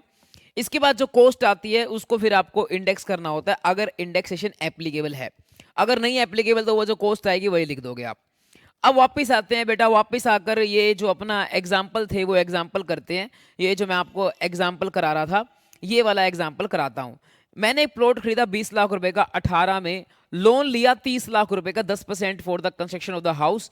अब ये जो लोन लिया इसमें अपना आप देखोगे ना, कंस्ट्रक्शन कंप्लीट हुई अपना 1/20 को, तो आप देखोगे तो 1/18 से 1/20 2 साल का जो इंटरेस्ट है वो प्री कंस्ट्रक्शन इंटरेस्ट है। इसकी हाउस पट्टी में ट्रीटमेंट होगी, यहाँ कैपिटल गेन में कुछ भी ट्रीटमेंट नहीं होगी। कैपिटल गेन में क्या होगा, मैंने घर बेच दिया, जितने का भी बेचा सेलिंग प्राइस नहीं दे रखी, तो जो भी एफपीओसी होगा वो माइनस कॉस्ट क्या आएगी, मेरा काम है कॉस्ट निकाल के देना। कॉस्ट जो है आपकी 20 लाख का प्लॉट खरीदा था तो 20 लाख रुपए ही कॉस्ट आएगी, प्लस के जो भी कंस्ट्रक्शन के ऊपर खर्चा आया for the construction of the house, मतलब लगता है कि कंस्ट्रक्शन पे 30 लाख रुपए लग गए, तो जो भी ये तो कॉस्ट ऑफ एक्विजिशन आ गया आपका, और बाकी माइनस कर दो कॉस्ट ऑफ इंप्रूवमेंट। जो आप क्या कहते हैं घर बनाने पे खर्चा हुआ वो आपका इंप्रूवमेंट ही माना जाएगा, वो 30 लाख रुपए खर्चा हुआ, और वो माइनस कर दोगे एफईओसी जो भी होगी, तो यहाँ पे आपका लॉन्ग टर्म कैपिटल गेन आ जाएगा। क्योंकि पीरियड ऑफ होल्डिंग आपका देखोगे तो 2018 से प्लॉट लिया था और अब ये 2025-26 चल रहा है, तो लॉन्ग टर्म ही है। तो अब ये वाली बात है, ठीक है। और हाँ, अगर मान लो ये कंस्ट्रक्शन जो होती है ना वो कंप्लीट हुई होती है, आपने मंजिल बनाई होती बस इसी साल या 1 साल पहले, मान लो ये कंप्लीट हुई होती 2024 में या 2025 में कंप्लीट हुई होती कंस्ट्रक्शन, तो उस केस में आइडली हमें क्या करना चाहिए था कि भाई बिल्डिंग का कैपिटल गेन अलग निकालते और लैंड का कैपिटल गेन अलग निकालते, क्योंकि लैंड तो हो जाती शॉर्ट लॉन्ग टर्म, 2018 में खरीदी थी 25 में बेची है, लेकिन बिल्डिंग हो जाती है शॉर्ट टर्म, क्योंकि 2 साल का लोग वो होता है अपना पीरियड ऑफ होल्डिंग चेक करते हैं, और बिल्डिंग हो जाती है शॉर्ट टर्म। अपना यहाँ पर 24 में खरीदी होती और 25 में बेच दी होती, तो शॉर्ट टर्म हो जाती 2 साल से कम। तो जो बिल्डिंग वाला कंस्ट्रक्शन की कॉस्ट थी 30 लाख रुपए, अपना ये इसका अलग करते, और जो एक्विजिशन वाला होता ना उसका अपन अलग करते। बट इस क्वेश्चन, अच्छा वो भी तभी करना है जब आपको दोनों की अलग अलग एफईओसी दे रखी हो, लैंड की एफईओसी अलग, बिल्डिंग की अलग, तब अलग अलग कैलकुलेट करना है। इस क्वेश्चन में तो अपना एक ही दे रखी है या दे ही नहीं रखी है, तो इसीलिए इकट्ठा माइनस कर सकते हो आप। और ये जो है अगर इकट्ठा माइनस कर रहे हो तो जो लैंड का पीरियड ऑफ होल्डिंग है ना वहां से काउंट करते हैं अपन कैपिटल गेन। अच्छा, एक और बात ध्यान रखना, अगर ये जो बिल्डिंग है वो बिल्डिंग यूज होती होगी बिजनेस के अंदर, वैसे ये बिजनेस वाली नहीं है, लिख नहीं रखा, घर है ना, अगर वो बिजनेस में यूज होती होगी बिल्डिंग, तो उस केस में वो एक डेप्रिशिएबल एसेट बनेगी। और डेप्रिशिएबल एसेट का कैपिटल गेन कैसे निकालते हैं वो आप पीजीपी चैप्टर के अंदर देखिए, सेक्शन नंबर 50 है, उस हिसाब से अपन निकालते हैं। वैसे मैं आपको बता दूं तो जो एफईओसी होता है वो तो नॉर्मल आता है, उसमें से माइनस करते हैं अपन कॉस्ट, और डेप्रिशिएबल एसेट के केस में कॉस्ट क्या बनती है उसकी डब्ल्यूडीवी, जो उसकी डब्ल्यू रिटन डाउन वैल्यू होती है वो माइनस करना होता है, तो हमेशा शॉर्ट टर्म कैपिटल गेन आता है डेप्रिशिएबल एसेट के केस में। अब अगर हम बात करें बेटा तो ये वाला एग्जाम्पल भी हो गया, अब अगले एग्जाम्पल पे चलते हैं। और ये है बेटा एक नया टॉपिक है गिफ्ट वाला, गिफ्ट इनहेरिटेंस विल। तो ये टॉपिक मैं आपको करवा देता हूँ। इस टॉपिक के अंदर क्या रहता है बेटा कि ये जो हमारा टॉपिक रहता है ना गिफ्ट, इसमें क्या रहता है कि जो भी गिफ्ट देने वाला है, दादाजी गिफ्ट देने वाले हैं और बेटा जी को गिफ्ट मिलने वाला है, और यहाँ मिस्टर, अच्छा एक ये गिफ्ट वाले टॉपिक से पहले एक पॉइंट छोड़ दिया था मैंने, वो करवाता हूँ बेटा आपको। वो पॉइंट था ये वाला 112 सेक्शन के अंदर एक अमेंडमेंट आई थी 23 अपना जुलाई 2024 को, उसकी बात हम कर लेते हैं। तो बेटा ये क्या चीज है, ये क्या चीज है? वैसे मैंने आपको बता दिया कि सारे एसेट्स के लिए हमारा इंडेक्सेशन होना बंद हो गया है, लेकिन हमारा जो ये कुछ केस बताऊंगा मैं आपको, 4 पॉइंट बताऊंगा, अगर ये 4 कंडीशन सेटिस्फाई हो जाती हैं तो फिर उस केस में इंडेक्सेशन आपको करना पड़ता है। कैसे करना पड़ता है, कब करना पड़ता है, सब बताऊंगा। तो सबसे पहली बात, 4 बातें फुलफिल होनी चाहिए। नंबर 1, एसएससी होना चाहिए, resident individual HUF, number 1। Resident होना चाहिए, नॉन रेजिडेंट के लिए तो हमेशा के लिए इंडेक्सेशन बंद हो चुकी है। लॉन्ग टर्म कैपिटल गेन होना चाहिए, नंबर 2। बेचना क्या होना चाहिए, लैंड या बिल्डिंग बेचा होना चाहिए, नंबर 3। इसके अलावा और क्या होना चाहिए, और भाई एसेट खरीदा होना चाहिए 23 जुलाई 24 से पहले, और एसेट बेचा होना चाहिए 23 जुलाई 24 के बाद। तो एसेट बेचा होना चाहिए 23 जुलाई 24 के बाद, तो एसेट बेचा होना चाहिए 23 जुलाई 24 के बाद। 23 जुलाई 24 से पहले अगर एसेट बेचा है तो उस टाइम इंडेक्सेशन हुआ करती थी, उसका क्वेश्चन जो है वो आपके आने के चांसेस नहीं है, बहुत कम है।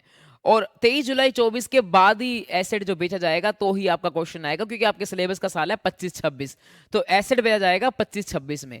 अगर 25-26 में एसेट बेचा जाता है तो उस केस में बेटा इंडेक्सेशन होना बंद हो गया है। लेकिन अगर ये 4 कंडीशन फुलफिल होती है, और 4 कंडीशन कौन कौन सी, इंडिविजुअल एचएफ होना चाहिए, रेजिडेंट होना चाहिए, लॉन्ग टर्म कैपिटल गेन हो, sale of land and building हो, और 23 जुलाई 24 से पहले खरीदा गया हो, और 25-26 में अपना बेच रहे हैं, तो उस केस में क्या होगा, उस केस में कैपिटल गेन जब निकालोगे तो आपको इंडेक्सेशन नहीं करना। कैपिटल गेन तो ऐसे ही निकालोगे जैसे ये निकाले जा रहे हैं, जैसे अपन ने कैपिटल गेन निकाले हैं ऐसे ही करना है, कोई इंडेक्सेशन नहीं होना। लेकिन जब आप टैक्स निकालोगे, टैक्स निकालते टाइम आपको क्या करना पड़ेगा, आपको जो है इंडेक्सेशन करना पड़ जाएगा, पड़ सकता है। कैसे करना पड़ेगा वो आपको बताता हूं मैं। तो देखो क्या लिखा मिलेगा यहां पर कि भाई जो आपका कैपिटल गेन निकालते टाइम होगा, देखो क्या लिख रखा है, यहां लिख रखा है कि भाई note while computing capital gain, capital gain निकालते टाइम आपको कोई इंडेक्सेशन नहीं करना है। लेकिन और वही जो विदाउट इंडेक्सेशन जो कैपिटल गेन आएगा वही आपका पार्ट बनेगा ग्रोस टोटल इनकम का और एनटीआई का। लेकिन जब आपका क्या कहते हैं अपना टैक्स निकालना होगा, तो टैक्स निकालने के लिए आपको 2 काम करने पड़ेंगे। एलटीसीजी अपना जो कि आया है विदाउट इंडेक्सेशन, उसको तो टैक्स लगेगा 12.5% के हिसाब से, और एक अपन एलटीसीजी निकालेंगे विद इंडेक्सेशन, उसके ऊपर टैक्स लगाएंगे 20% के हिसाब से, और दोनों में से अपन लोअर लेंगे जो एसएससी के फेवर में होगा। तो आइए इसका मैं क्वेश्चन करके बताता हूं। अगर मैंने क्वेश्चन नहीं बना रखा तो मैं आपको क्वेश्चन एक बनवा देता हूं। तो मैंने क्वेश्चन नहीं बनवा रखा है तो मैं आपको एक क्वेश्चन बनवा देता हूं और वो करवा देता हूं। तो बेटा क्या है क्वेश्चन, मेरा केस ले लेते हैं बेटा। जैसे मैंने ना 2017 में घर खरीदा था 80 लाख रुपए का, ठीक है, और अब मैंने उसको मान लो 2025-26 में, प्रीवियस ईयर 25-26 में इस घर को बेचता हूँ, सेल करता हूँ, तो मेरे को ना 5 करोड़ मिल जाएंगे, अंदाजा लगा रहा हूँ बेटा। और मैं आपको ये भी बोल देता हूँ कि 2017 में मैंने प्लॉट खरीदा था और फिर मैंने 2020 में कंस्ट्रक्शन की, जिसके ऊपर मैंने 50 लाख रुपए लगाए होंगे कंस्ट्रक्शन के ऊपर। तो ये सारा केस है, ये हो गया मेरा कॉस्ट ऑफ इंप्रूवमेंट, ये हो गया कॉस्ट ऑफ एक्विजिशन, और 25-26 का केस है, सेल है 5 करोड़ रुपए। आपको निकालना है कि भाई टैक्स मेरे को कितना देना पड़ेगा। और मैं ये भी मान लेता हूं कि मेरी कोई अदर इनकम भी है, अदर इनकम नहीं होगी तो क्या होगा, अदर इनकम भी है तो क्या होगा। पहले एक बार अदर इनकम नहीं है तो करते हैं अपन, ठीक है। तो यहाँ पर मैं हूँ, क्योंकि मैं एनएम हूँ, मैं इंडिविजुअल हूँ और मैं अपना रेजिडेंट भी हूँ, तो उस केस में आपको पता ही है कि यहाँ पर अभी मैंने कुछ पढ़ाया था वैसा होगा। तो अब अपन क्या करेंगे, मेरा अगर क्वेश्चन करेंगे प्रीवियस ईयर 25-26 का क्वेश्चन करेंगे, तो उस केस में क्या होगा, उस केस में हम निकालेंगे कैपिटल गेन। तो जब बेटा आप कैपिटल गेन निकालोगे, कैपिटल गेन निकालते टाइम कुछ भी नहीं होगा, सिंपल आपको करना है एफईओसी लिखना है, जो कि है आपका 5 करोड़ रुपए मेरा एफईओसी है। उसमें से मेरे को माइनस कर देना है अपना कॉस्ट ऑफ एक्विजिशन, कोई इंडेक्सेशन नहीं होगी, और कॉस्ट ऑफ इंप्रूवमेंट माइनस कर देनी है। तो कॉस्ट ऑफ एक्विजिशन थी 80 लाख रुपए और कॉस्ट ऑफ इंप्रूवमेंट थी 50 लाख रुपए, ये माइनस कर देता हूं। तो यहाँ पर जो है वो आंसर आ जाएगा आप लोगों के लिए 5 करोड़ में से 1 करोड़ 30 लाख जाएंगे। तो भाई मेरे को कुछ कैलकुलेटर दे दो भाई कोई बंदा। तो 5 करोड़ माइनस कर दो 1 करोड़ 30 लाख, तो ये 1 करोड़ 30 लाख माइनस करने के बाद आ रहा है 3 करोड़ 70 लाख रुपए आंसर आ रहा है। ठीक है बेटा, ये आंसर आ रहा है। अब इसके ऊपर अच्छा, अब ये तो आपको क्या करना है, ये एलटीसीजी आ गया क्योंकि पीरियड ऑफ होल्डिंग 2 साल से ज्यादा है, एलटीसीजी आ जाएगा। तो ये करने के बाद आपका ये आंसर आ गया, यही जीटीआई में ऐड हो जाएगा। मान लो कोई और इनकम नहीं है तो यही जीटीआई बन जाएगा, यही कोई डिडक्शन नहीं है, यही एनटीआई बन जाएगा। अब निकालते हैं बेटा टैक्स। टैक्स कैसे आएगा, तो टैक्स निकालने के लिए ना मैंने आपको ना कुछ फॉर्मेट सिखाया हुआ है, आपको 4 लाइन लगा मैंने अपना करवाया हुआ है, जिसमें मैंने आपको बोला है कि स्पेशल रेट वाली इनकम पहले लिख देते हैं, बाद में अदर इनकम लिखते हैं। अदर इनकम यहाँ पर है ही नहीं तो वो अपन लिख ही नहीं रहे, तो स्पेशल रेट वाली इनकम लिख देंगे अपन। जैसे एलटीसीजी आ गया, सेक्शन लिखना होता है, 112 सेक्शन लगता है इसके ऊपर, अभी बताऊंगा सेक्शंस का डिफरेंस भी बताऊंगा मैं आपको। इसके बाद यहाँ पर अगर हम बात करेंगे तो अदर इनकम जो आ रही है, अदर इनकम है नहीं, जिसके ऊपर स्लैब रेट लगता है वो है नहीं, तो टैक्स भी जीरो। 3 करोड़ 70 लाख रुपए हमारी आ रही है, जो ये वाली इनकम है जिसको अपन बोलते हैं स्पेशल रेट की इनकम एलटीसीजी। अब इसके ऊपर जो है, वैसे मैंने आपको बोला कि जो आप कैपिटल गेन निकालते हो ना विदाउट इंडेक्सेशन, उसके ऊपर जो है वो टैक्स लगता है अपना 12.5%। तो इसके ऊपर 12.5% टैक्स लग जाएगा।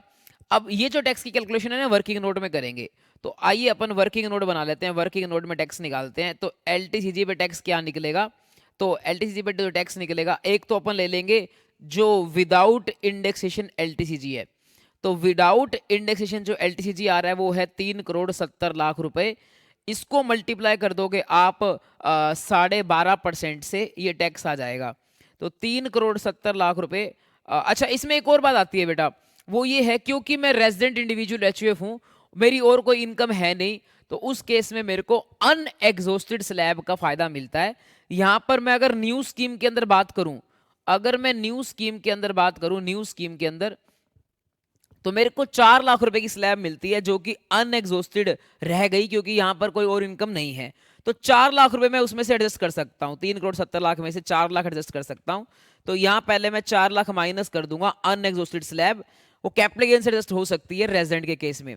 तो 3 करोड़ 66 लाख आ गया, उसको 12.5% से मल्टीप्लाई करूंगा तो आंसर आएगा मेरा, ये मेरा टैक्स आ गया 4,575,000, ये टैक्स आ गया विदाउट इंडेक्सेशन। अब मेरे को क्या करना पड़ेगा, एक कैपिटल गेन निकालना पड़ेगा विद इंडेक्सेशन। तो विद इंडेक्सेशन कैसे कैपिटल गेन निकलेगा, एक वो निकालना पड़ेगा, और वो कैसे निकलता है। तो भाई विद इंडेक्सेशन कैसे आएगा, आपको पहले एफईओसी लिखनी है। तो एफईओसी अगेन वही थी सेम, 5 करोड़ रुपए, 5 करोड़ माइनस के indexed cost of acquisition minus के indexed cost of improvement. Indexed cost of acquisition थी 80 लाख रुपए, मल्टीप्लाई बाय ऊपर 376 डिवाइड बाय 17-18 में मैंने परचेज किया था ना, 17-18 कब, हाँ 17-18 में। तो 17-18 का इंडेक्स लिखना है। 17-18 का इंडेक्स क्या है बेटा, ये दे रखा है मैंने, ये रहा 17-18 का इंडेक्स, वो है 272, 272। तो 272 इंडेक्स है, 272 ये इंडेक्स आ गया। इसके बाद 50 लाख रुपए मल्टीप्लाई बाय 376, इसको भी इंडेक्स करते हैं, इंप्रूवमेंट को भी इंडेक्स करते हैं बेटा। और यहां पर जो है इंप्रूवमेंट का इंडेक्स है, इंप्रूवमेंट कब कराई थी, क्वेश्चन में क्या लिखा है, इंप्रूवमेंट कराई थी बेटा 2020 में। तो इंप्रूवमेंट का भी इंडेक्स लिखना पड़ेगा, 2020-21 का लिख देता हूं मैं। 20-21 का इंडेक्स था बेटा 301, तो 20-21 का इंडेक्स है 301। तो ये मल्टीप्लाई कर देता हूं, तो 80 लाख रुपए मल्टीप्लाई बाय 376 डिवाइड बाय 272, ये आ गया भाई 1105 8824। तो ये आ गया भाई आपका, ठीक है, 110, हाँ जी, 1 करोड़ 10 लाख के आसपास आ गया। और इम्प्रूवमेंट का आ गया 50 लाख रुपए मल्टीप्लाई बाय 376 डिवाइड बाय 301। तो ये आ गया आपका 6245847, 45847। अब इन दोनों को माइनस कर दो 5 करोड़ में से, 5 करोड़ में से, 5 करोड़ मेरा सेलिंग प्राइस था, 5 करोड़ में से माइनस कर दो 110,588,110,588,24 और माइनस कर दो आप 6245847। तो ये माइनस करके आ गया भाई 32695,329, ये आ गया बेटा। अब अपने को क्या करना है, अब अपने को इसको मल्टीप्लाई करना है 20% से। टैक्स लगता है अगर इंडेक्सेशन के साथ करो तो इसके ऊपर जो टैक्स आएगा वो 20% से टैक्स करना है। लेकिन उसमें से आप पहले वो माइनस कर लीजिए ना, माइनस कर दो इसमें से जो अनएग्जॉस्टेड स्लैब है, तो इसमें से माइनस कर दो अनएग्जॉस्टेड जो स्लैब है, अनएग्जॉस्टेड स्लैब वो माइनस कर दो, 4 लाख रुपए मिलती है, वो माइनस करके जो आएगा उसके ऊपर फिर टैक्स लगाओ। तो 326,95329 ये आपका अपना कैपिटल गेन आ रहा है, लगभग 3 करोड़ 26 लाख। इसमें से 4 लाख माइनस कर दिए मैंने, तो 4 लाख माइनस करके आ गया 3 करोड़ 22,95,329। अब आप क्या करोगे, इसको मल्टीप्लाई कर दो। हाँ, एक वो राउंड ऑफ भी करते हैं, वो ज़्यादा उसमें फर्क नहीं आएगा टैक्स के अंदर। तो इसको जो है मल्टीप्लाई कर देना आप 20% से, वो आपका आ जाएगा। तो टैक्स आ रहा है यहाँ पर 6459066, ये टैक्स आ रहा है। 65 लाख के आसपास का टैक्स आ रहा है बेटा यहाँ पर। और ऊपर जो हमारा विदाउट वाले में टैक्स आ रहा था वो था 45 लाख का, तो लोअर यही आ रहा है। तो अपन यहाँ पर क्या करेंगे, यही वाला टैक्स लिख देंगे लोअर करके दोनों में से, तो लोअर करके दोनों में से टैक्स लिख देंगे। तो बेटा जब अपन क्या निकाल रहे थे, कैपिटल गेन निकाल रहे थे, कैपिटल गेन निकालते टाइम तो अपन ने क्या किया, विदाउट इंडेक्सेशन ही लिखा, एनटीआई भी वही बनाई। लेकिन जब अपन क्या निकाल रहे हैं, अपन यहाँ पर टैक्स निकाल रहे हैं, तो टैक्स निकालते टाइम दोनों तरीकों से टैक्स निकाला और जिसमें से लोअर आया वो अपन ने यहाँ पर लिख दिया।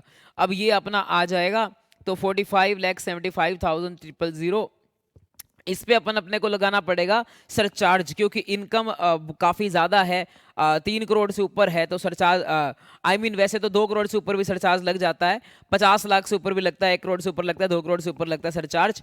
बट आपको पता है कैपिटल गेन के ऊपर सरचार्ज मैक्सिमम 15% हो सकता है, तो यहाँ 15% का सरचार्ज लग जाएगा, वो आप लिख देना।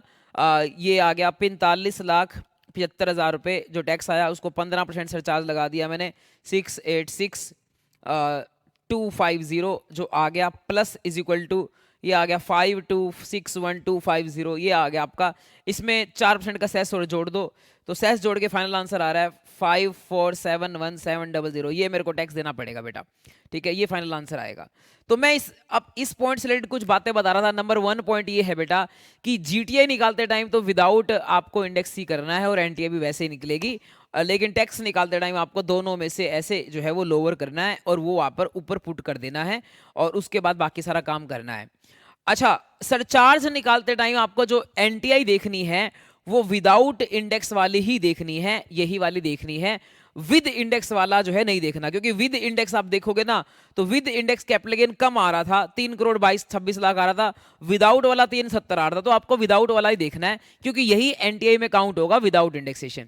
इसके अलावा मान लो विदाउट इंडेक्सेशन लॉस आ रहा अच्छा विद इंडेक्सेशन मान लो लॉस आ रहा होता है, विदाउट इंडेक्सेशन लॉस नहीं आ रहा, प्रॉफिट आ रहा है, तो विदाउट इंडेक्सेशन जो प्रॉफिट आ रहा है वो अपने प्रॉफिट के ऊपर टैक्स लगा दिया। विद इंडेक्सेशन मान लो लॉस आ रहा है, अगर विद इंडेक्सेशन लॉस आ रहा होगा तो अपन को ना टैक्स यहां पर 0 बन जाएगा, तो यहां जो है अपन टैक्स लिखेंगे 0। बट एनटीआई में अपन जो है वो लॉस काउंट नहीं करेंगे, एनटीआई तो यही आएगी जो विदाउट इंडेक्सेशन है वही एनटीआई आएगी, चाहे टैक्स 0 बन जाएगा क्योंकि लॉस आ रहा है आपका। बट यहाँ क्योंकि इस क्वेश्चन में तो लॉस नहीं आ रहा तो मैंने लिख दिया, बट अगर लॉस आ रहा होता विद इंडेक्सेशन तो लॉस आ रहा होता तो अपन उसको क्या कर लेते, उसको अपन 0 कर देते टैक्स को, और यहाँ पर जो है अपना 0 लिख देते टैक्स फिर अपन 0 लिख देते। बट यहाँ पर एनटीआई तो इतनी ही रहेगी, एनटीआई हमारी और भी चीज़ों में हेल्प करती है, जैसे कि एनटीआई ज़्यादा होने से क्या होता है, रिटर्न फाइल करनी कंपलसरी हो जाएगी वगैरह वगैरह, और सारी जहाँ पर भी एनटीआई का यूज़ होता है सरचार्ज निकालने में वगैरह वगैरह, वो ऐसे ही होता है बेटा। तो अगर मान लीजिए अपना क्या होता है कि एनटीआई पॉजिटिव, हाँ तो एनटीआई ऐसे, एनटीआई आएगी तो ये पॉजिटिव आएगी। अब अगर मान लो कोई लॉस होता है जो अगर अपना यहाँ पे जो विद इंडेक्शन करने से लॉस आ रहा है, उस लॉस को आप दूसरे प्रॉफिट से एडजस्ट भी नहीं कर सकते। ये नोशनल लॉस है, ये सिर्फ टैक्स कैलकुलेशन के लॉस आया है, इसको दूसरे से एडजस्ट नहीं कर सकते। एक्चुअल लॉस तभी माना जाएगा जब विदाउट इंडेक्सेशन जो है वो लॉस आएगा, तो ही एक्चुअल लॉस माना जाएगा। अब ये सारी बातें जो है कर ली हैं अपन ने, और मेरा ये वाला टॉपिक खत्म हो गया है। अब आपको मैं नेक्स्ट पार्ट में कराता हूं ये कॉन्सेप्ट 6, 11 पेज पे।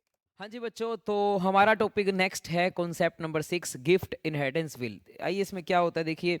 तो यहाँ पर लिखा है कि भाई अगर दादाजी ने मान लीजिए बेटा जी को गिफ्ट किया है, तो जब भी गिफ्ट होता है, तो जब भी आप कोई बंदा गिफ्ट करता है, तो गिफ्ट करने वाले के पास कुछ भी टैक्सेबल नहीं होता, वो हमेशा एग्जाम्प्ट रहता है। तो देखो लिख रखा है कि भाई आपका गिफ्ट सेक्शन 47 के हिसाब से ये एग्जाम्प्ट रहता है। गिफ्ट देने वाले के पास कुछ भी टैक्सेबल नहीं होता, चाहे वो गिफ्ट किसी को भी करे, चाहे वो गिफ्ट किसी को भी करे, गिफ्ट देने वाले के पास कभी भी टैक्सेबल नहीं होता। जहां तक बात आती है गिफ्ट लेने वाले की, तो गिफ्ट लेने वाले के पास जो होता है वो अपना 3 केस बन जाते हैं। अगर गिफ्ट जो अपना लेने वाले के पास है वो अगर एम्प्लॉयर से गिफ्ट मिला है तो सैलरी हेड में टैक्सेबल होता है, अगर क्लाइंट से गिफ्ट मिला है तो पीजीपी में टैक्सेबल होता है। लेकिन अगर मान लो किसी और पर्सन से ये गिफ्ट मिला है तो अदर सोर्सेज के अंदर टैक्सेबल होता है, और सेक्शन लगता है 56(2)(10), जिसकी डिटेल तो अपन सीखेंगे अदर सोर्सेज के अंदर। बट यहाँ अपन एक थोड़ी बात उसके लिए सीख लेते हैं, वो ये है कि भाई अगर मान लो गिफ्ट मिलता है रिलेटिव से, तो गिफ्ट लेने वाले के पास भी एग्जम्प्ट रहता है, और अगर गिफ्ट मिलेगा नॉन रिलेटिव से, तो वो अगर गिफ्ट लेने वाले के पास 50,000 से ऊपर का गिफ्ट होता है तो टैक्सेबल होता है। अब यहां पर क्या है, गिफ्ट देने वाले हैं दादाजी, देने वाले के पास तो हमेशा ही एग्जम्प्ट रहेगा। लेने वाले के पास अगर हम बात करें, तो जो गिफ्ट लेने वाला है वो है बेटा जी, तो उसको दादाजी उसके रिलेटिव होते हैं, तो जब दादाजी से गिफ्ट मिलेगा तो उसके पास भी एग्जम्प्ट रहेगा। तो आइए देखो क्या लिखा हुआ है यहाँ पर। दादाजी ने कोई प्रॉपर्टी खरीदी है 5-6 में, जिसकी 10 लाख रुपए कॉस्ट थी, गिफ्ट किया बेटा जी को 22-23 में, तो 22-23 के अंदर कुछ भी टैक्स नहीं लगेगा किसी को भी। तो भाई आप सबसे पहले लिखोगे सेक्शन नंबर 47, इसका आंसर आपको लिखवा रखा होगा। सेक्शन 47 के अंदर आप लिखोगे कि ये जो ट्रांसफर है वो अपना ट्रांसफर नहीं माना जाएगा, नॉट ट्रीटेड एज ट्रांसफर, और इसलिए कुछ भी टैक्सेबल नहीं होगा किसके पास। तो पहले अपन सेक्शन 47 लगता है गिफ्ट देने वाले के पास, तो यानी कि दादाजी के पास कुछ भी टैक्सेबल नहीं होगा, तो दादाजी के पास कुछ भी टैक्सेबल नहीं होगा। और इसके अलावा फिर अब लिखोगे सेक्शन 56(2)(10), ये लगता है गिफ्ट लेने वाले के पास। तो गिफ्ट लेने वाले के पास यानी कि जो बेटा जी है उसके पास भी कुछ भी टैक्सेबल नहीं होगा, क्योंकि रिलेटिव से गिफ्ट मिल रहा है, तो उसके पास भी कुछ भी टैक्सेबल नहीं होगा क्योंकि रिलेटिव से गिफ्ट मिल रहा है। तो ये तो होगा 22-23 में। अब बात आती है कि भाई जो अपना हमारा ये बेटा जी ने जमीन बेची है अपना 22/7/25 को, 2025 में बेटा जी ने जमीन बेच दी 80 लाख रुपए की, तो जो भी उसको गिफ्ट मिली थी वो 80 लाख रुपए की बेच दी। तो अब क्या होगा, तो हाँ जब वो जमीन बेचेगा तब जरूर टैक्सेबल होगा, तो जब वो जमीन बेचेगा तब टैक्सेबल होगा। आइए कैसे टैक्सेबल होगा वो मैं आपको बता देता हूं। तो बेटा जी के पास कैसे टैक्सेबल होगा वो मैं आपको बता देता हूं। तो बेटा जी के पास कैसे टैक्सेबल होगा, आइए उसको डिस्कस कर लेते हैं। तो हाँ, तो बेटा जी के पास टैक्सेबल होगा जब जमीन बेचेगा, यानी कि 25-26 में बेचेगा तो 25-26 में टैक्सेबल होगा। क्या लिखा जाएगा, सबसे पहले लिखा जाएगा फुल वैल्यू ऑफ कंसिडरेशन कितने की बेची है, 80 लाख रुपए की, वो लिखा जाएगा। उसमें से माइनस किया जाता है बेटा एक्सपेंस और ट्रांसफर है नहीं, फिर माइनस किया जाता है cost of acquisition, cost of acquisition minus किया जाता है। तो बेटा वैसे तो कॉस्ट इसकी जो होती है वो अपना जीरो है, क्योंकि इसको गिफ्ट मिला था तो जीरो कॉस्ट है, फ्री में गिफ्ट मिला है। लेकिन क्या कहते हैं अपना इस केस में क्योंकि पुरानी ट्रांजैक्शन के ऊपर टैक्स नहीं लगा हुआ, देने वाले को जो है क्या कहते हैं अपना, देने वाले ने जो गिफ्ट देने वाला है उसको कोई टैक्स नहीं लगा हुआ, तो इसलिए अपन पिछले ओनर की जो है वो कॉस्ट ले लेंगे। यहाँ पर अपन इस केस में ऐसा मानते हैं कि जो पिछले ओनर की कॉस्ट है वही कॉस्ट यहाँ पर ली जाएगी। तो पिछले ओनर की कॉस्ट क्या थी, आइए वो क्वेश्चन में देख लेते हैं, वही यहाँ पर जो है वो अपना ली जाएगी। तो पिछले ओनर की जो कॉस्ट होगी, आइए देखते हैं क्या है। तो दादाजी की कॉस्ट थी यहाँ पर 10 लाख रुपए, वही कॉस्ट यहाँ पर ली जाएगी। तो 10 लाख रुपए जो है वो यहाँ पर कॉस्ट बन जाएगी। इंडेक्सेशन आपको पता है कि होना बंद हो गया है। 23 जुलाई 2024 के बाद के ट्रांसफर पे इंडेक्सेशन नहीं होता है, वो बंद हो गया है। तो ये कॉस्ट बन जाएगी, माइनस कर दो इसमें कॉस्ट ऑफ इंप्रूवमेंट, वो कुछ है नहीं, तो सिर्फ यही आपका जो है वो कैपिटल गेन आ जाएगा। तो यहाँ कॉस्ट ऑफ इंप्रूवमेंट कुछ भी नहीं है और कॉस्ट ऑफ इंप्रूवमेंट यहाँ पर कुछ भी नहीं है, तो यही कैपिटल गेन आ जाएगा। और now calculate the capital gain, तो यही कैपिटल गेन आ जाएगा। तो ये आपका 70 लाख रुपए कैपिटल गेन आ जाएगा। अब बात करते हैं कि भाई ये लॉन्ग टर्म होगा या शॉर्ट टर्म होगा। अच्छा, तो लॉन्ग टर्म होगा या शॉर्ट टर्म होगा, तो लॉन्ग टर्म कैपिटल गेन जो है वो क्या कहते हैं होने वाला है, क्योंकि पीरियड ऑफ होल्डिंग जो है वो है अपना प्रीवियस ओनर से पीरियड ऑफ होल्डिंग काउंट करेंगे। तो पीरियड ऑफ होल्डिंग क्या लिखी जाएगी, प्रीवियस ओनर से काउंट करेंगे। प्रीवियस ओनर जो था वो था आपका 5-6 में उसने खरीदी थी, तो 5-6 से पीरियड ऑफ होल्डिंग आएगी। प्रीवियस ओनर से पीरियड ऑफ होल्डिंग काउंट करेंगे 5-6 से लेकर आपका जो जब बेची गई है, तो 22 कब बेची थी इन्होंने, ये बेची है 22 जुलाई 25 को, तो 21 जुलाई 25 तक ये पीरियड ऑफ होल्डिंग आ जाएगा। लॉन्ग टर्म आ गया क्योंकि ग्रेटर देन 2 ईयर्स है, तो ये आ जाएगा बेटा। अब इसके अलावा अगर मैं बात करूं आपको और क्या चीज रहती है यहाँ पे, तो अगर इंडेक्सेशन होना होता तो कैसे होता भाई। इंडेक्सेशन वैसे नहीं होगा क्योंकि, लेकिन अगर क्या कहते हैं जब अपने को क्वेश्चन आ गया टैक्स निकालने वाला, तो इंडेक्सेशन होगा। कैसे होता है वो मैंने आपको बताया हुआ है कि अगर मान लीजिए रेजिडेंट इंडिविजुअल हो और उसने प्रॉपर्टी बेची हो, लैंड एंड बिल्डिंग खरीदी हो 22 जुलाई से पहले, 22 जुलाई 24 से पहले, और बेची हो 22 जुलाई 24 के बाद, लॉन्ग टर्म कैपिटल गेन हो, तो अपने को क्या करना होता है, दो तरीके से टैक्स निकालना है। एक तो ये जो कैपिटल गेन आया इसके ऊपर 12.5% टैक्स लगा दो, और अगर दूसरा अपना इंडेक्स करो, इंडेक्स करके इसको इंडेक्स करो, एक कैपिटल गेन आएगा उसके ऊपर 20% टैक्स लगा दो, फिर उसमें से अपने को लोअर लेना होता है। ये सारी बातें अपने को करनी होती हैं जब अपन टैक्स कैलकुलेट करते हैं, तब यहां नहीं करनी होती हैं, जीटीए निकालने के लिए नहीं करनी होती हैं। अब अगर जब अपन इंडेक्स करेंगे तो इंडेक्स कहां से करेंगे, उस केस में यहां तो कैपिटल गेन निकालते टाइम कोई इंडेक्स नहीं होगा, टैक्स निकालते टाइम जो इंडेक्स होगा वो कैसे होगा, तो वो इंडेक्स कैसे होगा, तो इंडेक्सेशन क्या होता है भाई, 10 लाख ये कॉस्ट थी, मल्टीप्लाई कर दो, ऊपर आता है सीआईआई ऑफ ट्रांसफर, ट्रांसफर का ईयर था तो अपना 376 आ जाएगा, प्रीवियस ईयर 25-26 का इंडेक्स, डिवाइड बाय होता है बेटा एक्विजिशन का इंडेक्स। अब बेटा जी के पास तो जमीन आई थी बाद में, बेटा जी के पास तो जमीन आई है बेटा, ये गिफ्ट किया गया है 22-23 में, तो क्या 22-23 का इंडेक्स लगेगा, नहीं बेटा, क्योंकि अपन कॉस्ट ले रहे हैं पुराने वाले बंदे की, दादाजी की, तो इसलिए इंडेक्स भी दादाजी से लगेगा। प्रॉपर्टी थी 5-6 में उसने क्या कहते हैं अपना दादाजी ने खरीदी थी, तो 5-6 का जो इंडेक्स होगा वो देख लेना आप, वो वाला जो है इंडेक्स लग जाएगा यहां पर। तो बेटा ये जो मैंने आपको अभी बताया उसे जो भी आएगा वो आपकी कॉस्ट ऑफ एक्विजिशन आ जाएगी, इंडेक्स कॉस्ट ऑफ एक्विजिशन, वो माइनस करके आपका लॉन्ग टर्म कैपिटल गेन आ जाएगा जिसके ऊपर 20% टैक्स लगेगा। फिर अभी जो 20% टैक्स करके आया वो 12.5% टैक्स करके आया था, वो उनमें से आपको लोअर लेना है, वही आपका बन जाएगा क्या कहते हैं अपना टैक्स निकल आएगा 112 सेक्शन के अंदर। अब ये जो बात आपने सीखी यहां मैंने इधर बना रखा है, देखो कि कॉस्ट ऑफ एक्विजिशन जो है आपको फर्स्ट ओनर से लेना है, मतलब प्रीवियस ओनर से लेना है। पीरियड ऑफ होल्डिंग ये तभी लेना होता है जब ट्रांसफर एग्जाम्प्ट हो, पिछला ट्रांसफर एग्जाम्प्ट हो, तभी ऐसा लेना होता है। पीरियड ऑफ होल्डिंग जो है क्या कहते हैं प्रीवियस ओनर की लेनी है, इंडेक्सेशन भी प्रीवियस ओनर की लेनी है, और जो इंडेक्सेशन अपन प्रीवियस ओनर की ले रहे हैं इसके लिए हम मंजुला जे शाह के केस का रेफरेंस ले रहे हैं, ये आपको लिखना जरूरी होगा। हाँ, ये बातें तो एक्ट में लिखी हुई हैं बट इंडेक्सेशन के बारे में एक्ट में नहीं लिखा हुआ, वो अपन प्रीवियस ओनर की ले रहे हैं, तो ये मंजुला जे शाह का केस का रेफरेंस तो आपको देना जरूरी है। इसके अलावा अगर हम अगली बात करते हैं, एक और एग्जाम्पल बना रखा है रैम्बो शैम्बो वाला। इस एग्जाम्पल की खासियत ये है कि यहाँ पर जो गिफ्ट मिला है वो अननोन पर्सन से मिला है, रिलेटिव से नहीं मिला। तो इस केस में क्या हुआ, शैम्बो अक्वायर्ड प्रॉपर्टी इन 5-6, तो शैम्बो ने एक प्रॉपर्टी खरीदी 5-6 में और वो गिफ्ट कर दिया रैम्बो के पास, और ये जानते नहीं है आपस में, दोस्त हैं मतलब रिश्तेदार नहीं है, रिलेटिव होते तो एग्जम्प्ट हो जाता। तो अगेन जो गिफ्ट करने वाला है शैम्बो उसको तो हमेशा एग्जम्प्ट होगा सेक्शन 47 के अंतर्गत, तो आप लिखोगे कि 13-14 में इसने जो है क्या कहते हैं प्रॉपर्टी गिफ्ट करी है, वो एग्जम्प्ट हो जाएगा गिफ्ट देने वाले के पास।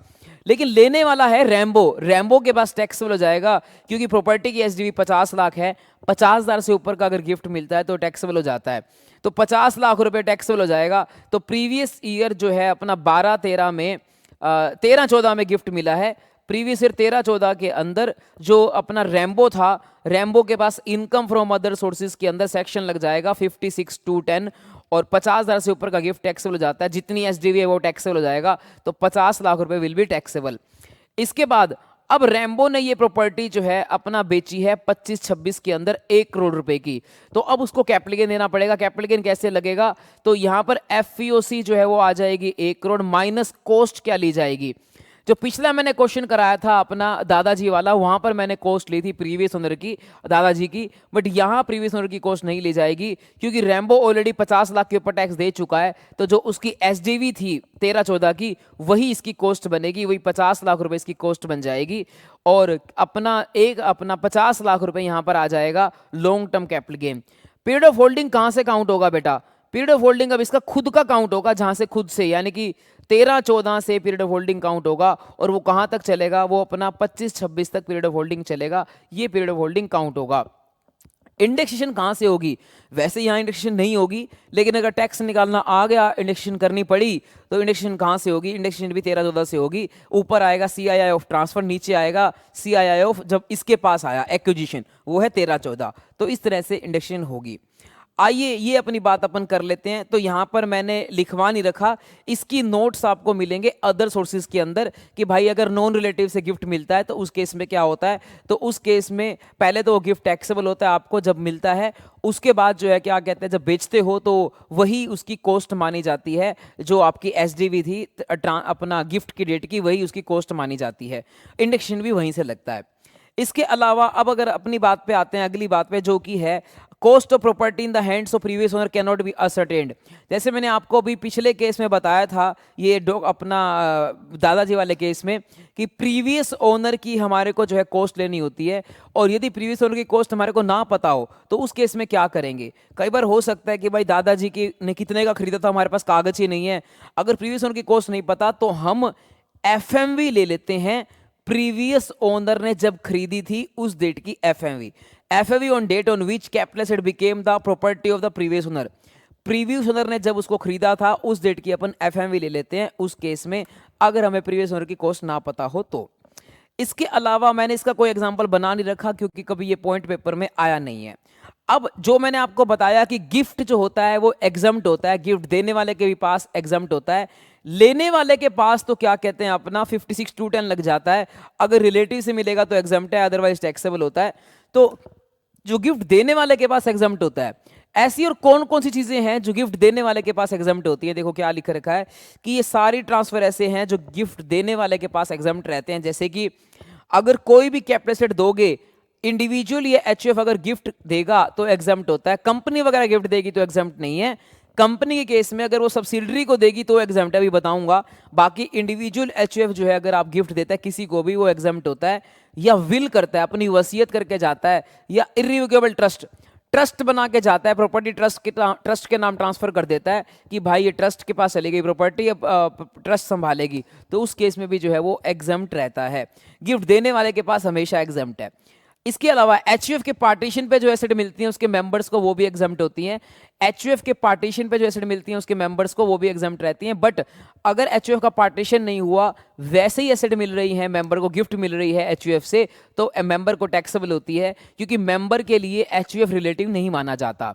बट यदि एचयूएफ का पार्टीशन हो रहा है और पार्टीशन पे एसेट मिलती है मेंबर को, चाहे फुल पार्टीशन हो चाहे पार्शियल पार्टीशन हो, तो उस टाइम पे अपना जो है क्या कहते हैं, जो मिलने वाला है उसको भी एग्जम्प्ट होगी, देने वाले को भी एग्जम्प्ट होगी। एचयूएफ देने वाला है गिफ्ट, एचयूएफ को तो हमेशा ही एग्जम्प्ट होगी, बट मिलने वाले को तब एग्जम्प्ट होगी जब पार्टीशन पे मिलेगी। इसके अलावा holding company transfer to 100% subsidiary. अगर होल्डिंग कंपनी अपना, देखो यहां मैंने बना रखा है एग्जांपल, रिलायंस होल्डिंग कंपनी है जियो की, तो अगर रिलायंस अपना जो है जमीन देती है जियो को, और तो उस केस में देने वाले के पास भी एग्जम्प्ट होगा, लेने वाले के पास भी एग्जम्प्ट होगा। ये सेक्शन 47 देने वाले के एंगल से है, तो सारी बातें मैं देने वाले के एंगल से बता रहा हूं। बट 56(2)(10) जो है वो लेने वाले के एंगल से लगता है। ये अदर सोर्स में बताऊंगा कि लेने वाले के पास भी क्या होगा, एग्जम्प्ट होगा। तो यहां पर जो है क्या, लेने वाले के पास भी एग्जम्प्ट होगा, देने वाले के पास भी एग्जम्प्ट होगा। इसकी दो कंडीशन है। कंडीशन क्या है, नंबर 1 कि जो लेने वाला है ना वो 100% सब्सिडरी होना चाहिए देने वाले की, यानी कि जो सब्सिडरी है उसके सारे शेयर होल्डिंग कंपनी के पास होने चाहिए, वो 100% सब्सिडरी होना चाहिए। और दूसरी बात, जो लेने वाला है रेसिपिएंट वो इंडियन कंपनी होना चाहिए। तो उस केस में जो है ये गिफ्ट देने वाले के पास भी एग्जम्प्ट होगा और गिफ्ट लेने वाले के पास भी एग्जम्प्ट होगा। अब टैक्सेबल कब होगा? जब जियो इसको आगे बेचेगा किसी और पर्सन को, तो टैक्सेबल होगा। तो नॉर्मल कैपिटल निकाला जाएगा। कॉस्ट जो है क्या कहते हैं प्रीवियस ओनर की ली जाएगी, period of holding previous owner से लिया जाएगा, इंडेक्सेशन प्रीवियस ओनर से किया जाएगा। अगर इंडेक्सेशन जो है क्या कहते हैं, इंडेक्सेशन तो किया ही नहीं जाएगा क्योंकि ये कंपनी है। कंपनी के केस में जो है कभी भी इंडेक्सेशन नहीं होता, जो है इंडेक्सेशन होना बंद हो गया है 23 जुलाई 24 के बाद। इसके अलावा अगली बात लिख रखी है बेटा, लास्ट 100% सब्सिडरी अगर होल्डिंग कंपनी को देती है तो भाई देखो, जैसे इस केस में क्या है, मान लो यहां तो था कि रिलायंस ने जियो को गिफ्ट दिया, उल्टा केस हो जाता अगर जियो ने रिलायंस को गिफ्ट दिया, उस केस में भी जो है देने वाले के पास भी एग्जम्प्ट होगा, लेने वाले के पास भी एग्जम्प्ट होगा। बस कंडीशन क्या है कि जो सब्सिडरी है वो 100% सब्सिडरी होनी चाहिए होल्डिंग कंपनी की, और दूसरा रेसिपिएंट कंपनी इंडियन होनी चाहिए। अब उस केस में रिलायंस कंपनी जो है वो इंडियन होनी चाहिए, तो उस केस में क्या होगा, जो इसको गिफ्ट मिलेगा वो भी एग्जम्प्ट रहेगा। तो भाई ये वाली बातें हैं। इसके बाद अगली चीज पे अपन आते हैं, वो ये है, ये एग्जाम्पल को आप इग्नोर कर देना। और 1/1 का बेनिफिट मिलता है, मतलब ये कि अगर मान लो जो गिफ्ट मिला है वो प्रीवियस ओनर से मिला है, अपन प्रीवियस ओनर की कॉस्ट ले रहे हैं। यदि प्रीवियस ओनर ने खरीदा होगा 1/4/2001 से पहले, तो फिर अपन कॉस्ट कैसे लेंगे? जो कॉस्ट आएगी प्रीवियस ओनर की वो, और 1/1 की एफएमवी वो, विच एवर इज हायर करके चलेंगे, तो वो अपना 1/1 की एफएमवी का बेनिफिट यहां पर भी मिल जाएगा। और यदि क्या कहते हैं इंडेक्सेशन होना करना पड़े, तो फिर वो जो एफएमवी हायर करके आएगा उसी का अपन क्या करेंगे, इंडेक्सेशन करेंगे। इसके अलावा यहाँ पर एक और एग्जांपल है, वो देख ले। दादाजी ने परचेज किया लैंड 2 लाख रुपए का 1989 में, तो ये वही वाला एग्जांपल बनाया हुआ है। 11/12 में गिफ्ट कर दिया गया बेटा जी को, तो जब गिफ्ट किया गया कुछ भी टैक्सेबल नहीं होगा, और लेने वाले के पास भी नहीं होगा, देने वाले के पास भी नहीं होगा। उसके बाद जो है इसने 80 लाख रुपए की जमीन बेची, तो 80 लाख रुपए आ गया एफईओसी, माइनस कर देंगे कॉस्ट। तो प्रीवियस ओनर की कॉस्ट ली जाएगी जो कि थी 2 लाख, बट एफएमवी से कंपैरिजन किया जाएगा, 10 लाख हायर करके 10 लाख आ गया, तो ये माइनस करके 70 लाख रुपए इसका जो है आंसर आ जाएगा long term capital gain. Next, अगर दादाजी ने 5 लाख रुपए फेंसिंग पे स्पेंड किए होते 5-6 को, तो उस केस में क्या होगा भाई? 1/1 से पहले की जो इंप्रूवमेंट होती है उसको इग्नोर करते हैं, बट 1/1 की बाद की इंप्रूवमेंट को अपन कंसिडर करते हैं, चाहे वो प्रीवियस ओनर ने क्यों ना करी हो। तो ये 5 लाख रुपए कॉस्ट ऑफ इंप्रूवमेंट जो है माइनस किया जाएगा यहां से, तो 65 लाख रुपीज फिर उस केस में आंसर आएगा। तो देखो क्या लिख रखा है, इंप्रूवमेंट और प्रीवियस ओनर भी हम इंक्लूड करेंगे, और इंप्रूवमेंट का इंडेक्स अगर करना पड़ गया तो हमेशा वहीं से होता है, ऊपर ट्रांसफर का और नीचे जो है CII ऑफ इंप्रूवमेंट वाला ईयर आता है। नेक्स्ट टॉपिक आता है बेटा आपका एडवांस मनी फॉरफिटेड, और इस केस में क्या होता है, सीधा आपको जो है क्या कहते हैं आ जाना है इस डायग्राम पे। इस डायग्राम में मैंने आपको समझा रखा है एडवांस मनी फॉरफिट के बारे में। एडवांस मनी फॉरफिट का मतलब होता है कि भाई मैंने अपनी कोई ज़मीन बेचनी थी, कुछ भी बेचना था, और सामने वाले ने खरीदना था, उसने पहले एग्रीमेंट कर लिया, मेरे को एक advance money they the, but बाद में वो बाकी पैसे नहीं दे पाया, तो मैंने उसकी एडवांस मनी जब्त कर ली और सौदा हो गया कैंसिल, उसको बोलते हैं एडवांस मनी फॉरफिट। अगर एडवांस मनी फॉरफिट की जाती है, और वो अगर फॉरफिट की जाती है अपना डेट है 1 अप्रैल 2014 की, उससे पहले की एडवांस मनी फॉरफिट की जाती है, तो उसका क्या किया जाता था, जिस साल फॉरफिट होगी उस साल कुछ नहीं होगा, लेकिन जब अपन क्या कहते हैं कैपिटल गेन निकालेंगे, वो एसेट बेची जाएगी, तो उस टाइम अपन क्या करेंगे, उसको कॉस्ट में से माइनस करते थे। तो subtract advance money forfeit from the cost of acquisition, और अपना ये वाली बात थी। बट अगर एडवांस मनी फॉरफिट की जाएगी 1/4/14 के बाद, तो फिर एक काम फिक्स हो गया था, वो ये था कि अदर सोर्सेज के अंदर टैक्सेबल होगा। जिस साल आप क्या कहते हैं अपना फॉरफिट करोगे, उस साल ये अदर सोर्सेज के अंदर टैक्सेबल हो जाएगा। फिर अपने को कॉस्ट में से माइनस करने वाली दिक्कत खत्म हो गई। सीधा 1/14 के बाद अगर एडवांस मनी फॉरफिट की, सपोज कीजिए 15-16 में फॉरफिट की, तो 15-16 में वो आपकी इनकम फ्रॉम अदर सोर्सेज के अंदर टैक्सेबल हो जाएगा। जो बंदा फॉरफिट करेगा उसी को टैक्सेबल होगा। लेकिन अगर 1/14 से पहले की एडवांस मनी फॉरफिट है, तो उस केस में क्या होगा, आइए मैं एक क्वेश्चन के थ्रू आपको बताता हूं। तो अगर 1/14 से पहले की एडवांस मनी फॉरफिट है, तो क्या होगा, 11-12 में जमीन खरीदी 50 लाख रुपए की, 12-13 के अंदर बेची, बट वो ट्रांजेक्शन हो नहीं पाई, 30 लाख रुपए टोकन मनी थी, वो फॉरफिट कर ली गई। अब ये जमीन बेची गई है 2 करोड़ की, तो भाई एफईओसी जो है क्या कहते हैं वो आ जाएगा अपना 2 करोड़ रुपए। जब एडवांस मनी फॉरफिट की है उसका कुछ नहीं होगा, क्योंकि वो फॉरफिट की गई है 12-13 के अंदर, तो उसका कुछ भी नहीं होगा। अब एफईओसी आ गया, उसमें से माइनस कर देना है आपको क्या कहते हैं अपना cost of acquisition. Cost of acquisition क्या होती है? जो एक्चुअल कॉस्ट होती है। तो एक्चुअल कॉस्ट यहाँ पर जो है क्या कहते हैं 50 लाख रुपए है, वही कॉस्ट आ जाएगी। लेकिन 50 लाख में से एडवांस मनी फॉरफिट माइनस कर दी जाएगी, और एडवांस मनी फॉरफिट अपना की गई थी 12-13 में। 12-13 में इसका कुछ भी नहीं होगा, जब अपन बेचेंगे तभी इसको कॉस्ट में से माइनस करेंगे ऐसे।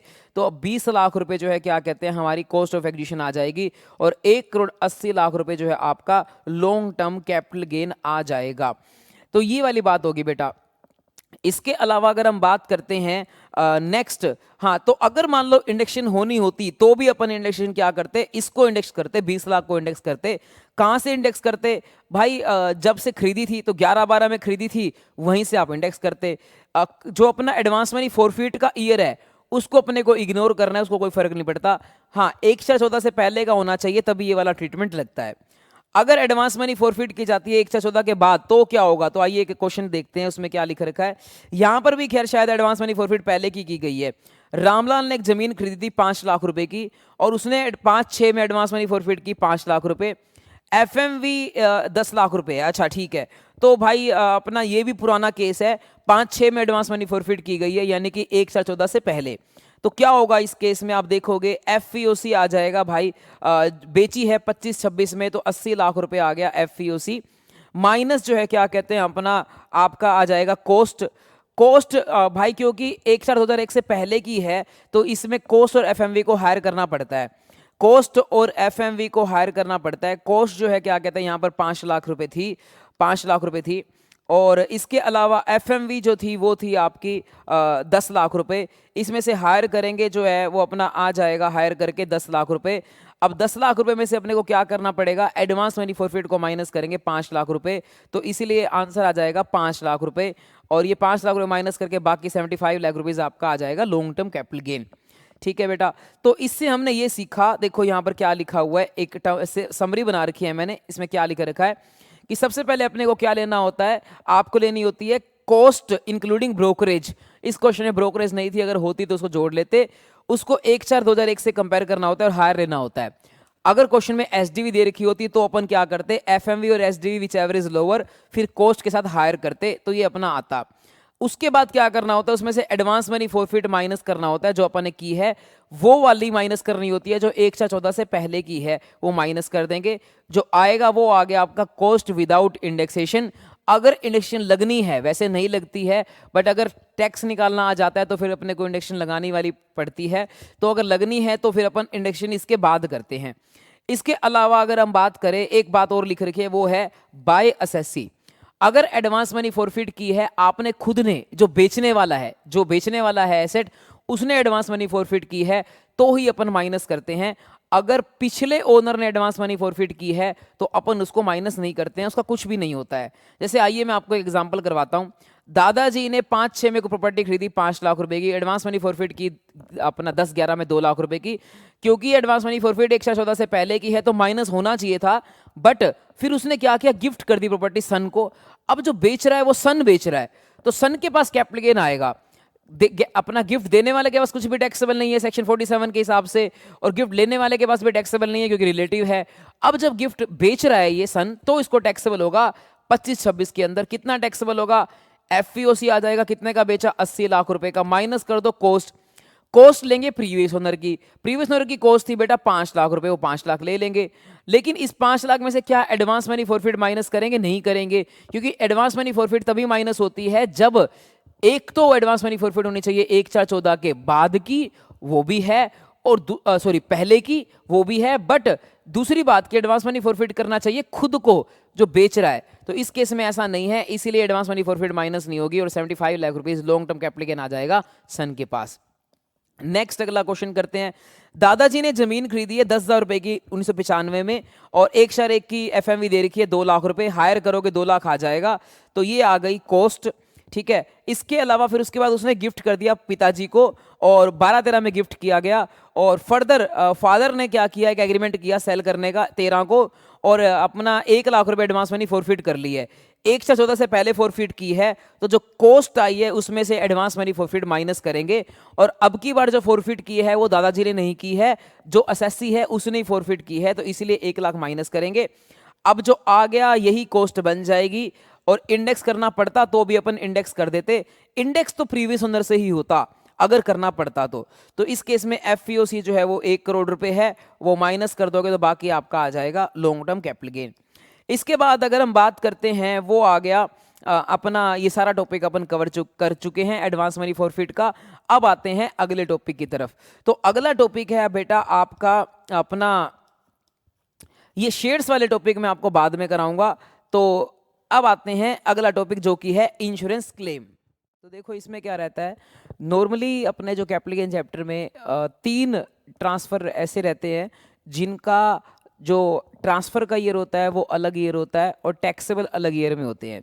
वैसे नॉर्मली जो सेक्शन 45 बोलता है वो ये बोलता है कि जिस साल आपका ट्रांसफर होगा उसी साल वो टैक्सेबल होगा। देखो क्या लिख रखा है, in normal cases capital gain is taxable in the year of transfer, but इसकी 3 एक्सेप्शंस हैं। पहले एक्सेप्शन है इंश्योरेंस क्लेम, दूसरी conversion of capital asset into stock in trade, तीसरी है कंपल्सरी एग्रीशन। ये 3 एक्सेप्शन ऐसी हैं जिसके अंदर क्या होता है कि ट्रांसफर जो है वो किसी और साल का होता है, टैक्सेबल किसी और साल होता है। जैसे कि इंश्योरेंस क्लेम के अंदर ट्रांसफर तब होता है जब इंश्योरेंस अपना कोई एसेट डिस्ट्रॉय हो जाती है, बट टैक्सेबल तब होगा जब इंश्योरेंस कंपनी से पैसा मिलता है। सेकंड केस है conversion of capital asset into stock in trade, यहाँ पर भी ट्रांसफर होता है जब हम कन्वर्ट कर देते हैं कैपिटल एसेट को स्टॉक इन ट्रेड, और टैक्सेबल होता है जब उसको अपन बेचते हैं। कंपल्सरी एक्विजिशन के अंदर भी जब गवर्नमेंट कंपल्सरी एक्वायर करती है तब हमारा ट्रांसफर होता है, बट टैक्सेबल होता है जब अपने को पैसा मिलता है। अब एक एक करके डिस्कस करते हैं। पहले इंश्योरेंस क्लेम देखो इसमें क्या लिख रखा है कि मान लो मैंने अपनी प्रॉपर्टी ट्रांसफर कर दी 24-25 में और कंजर्वेशन मिला 25-26 में, तो टैक्सेबल कब होगा? भाई ये नॉर्मल ट्रांसफर वाला केस है, इसमें कोई इंश्योरेंस क्लेम नहीं है। तो जब ट्रांसफर हुआ 24-25 में ही क्या होगा? टैक्सेबल होगा। बट एग्जाम्पल नंबर 2 देखो, इसमें ना मैंने माना है कि डेप्रिशिएबल एसेट है यानी कि मशीनरी है। नॉर्मली क्वेश्चन वही आएगा जिसमें डेप्रिशिएबल एसेट होगा, क्योंकि हम लोग आम अपने घरों का इंश्योरेंस नहीं कराते हैं। हम या तो अपना मशीनरी का इंश्योरेंस कराते हैं, बिल्डिंग का कराते हैं, तो बिजनेस वाले करवाते हैं, और बिजनेस वाले जो है उस पर डेप्रिशिएशन क्लेम करते हैं। तो डेप्रिशिएशन एसेट के केस में ये क्वेश्चन आ सकता है, या फिर अपना डेप्रिशिएशन वाले एसेट में क्वेश्चन आएगा तो उस केस में क्या होगा, या स्टॉक का भी आ सकता है। तो अगर स्टॉक वगैरह होगा तो उस केस में कॉन्सेप्ट सेम लगेगा, गोल्ड चेन होगी कॉन्सेप्ट सेम लगेगा, बस उनकी कैपिटल गेन निकालते टाइम कॉस्ट नॉर्मल कॉस्ट आ जाएगी जो कॉस्ट होगी। इसमें डेप्रिशिएबल एसेट में क्या होता है, अपना कैपिटल गेन निकालते टाइम कॉस्ट कौन सी आती है, जो डब्ल्यूडीवी होती है वो आती है, और हमेशा शॉर्ट टर्म कैपिटल गेन होता है इस केस में। उस केस में जो है वो क्या होता है कि मान लो गोल्ड चेन मेरी गुम हो गई थी और इंश्योरेंस से पैसा मिला, तो अपने को पीरियड ऑफ होल्डिंग होगा जहाँ से मैंने गोल्ड चेन खरीदी थी वहाँ से लेकर जब वो अपना डिस्ट्रॉय हुई वहाँ तक का पीरियड ऑफ होल्डिंग काउंट होगा, क्योंकि डिस्ट्रॉय वाले डेट ही ट्रांसफर मानी जाएगी। देखो इसमें क्या है कि मशीन जो है परचेज की गई थी अपना 19-20 में, और 23-24 में मशीन डैमेज बाय फायर हो गई, तो भाई 23-24 में ही ट्रांसफर माना जाएगा, बट वो टैक्सेबल नहीं होगा।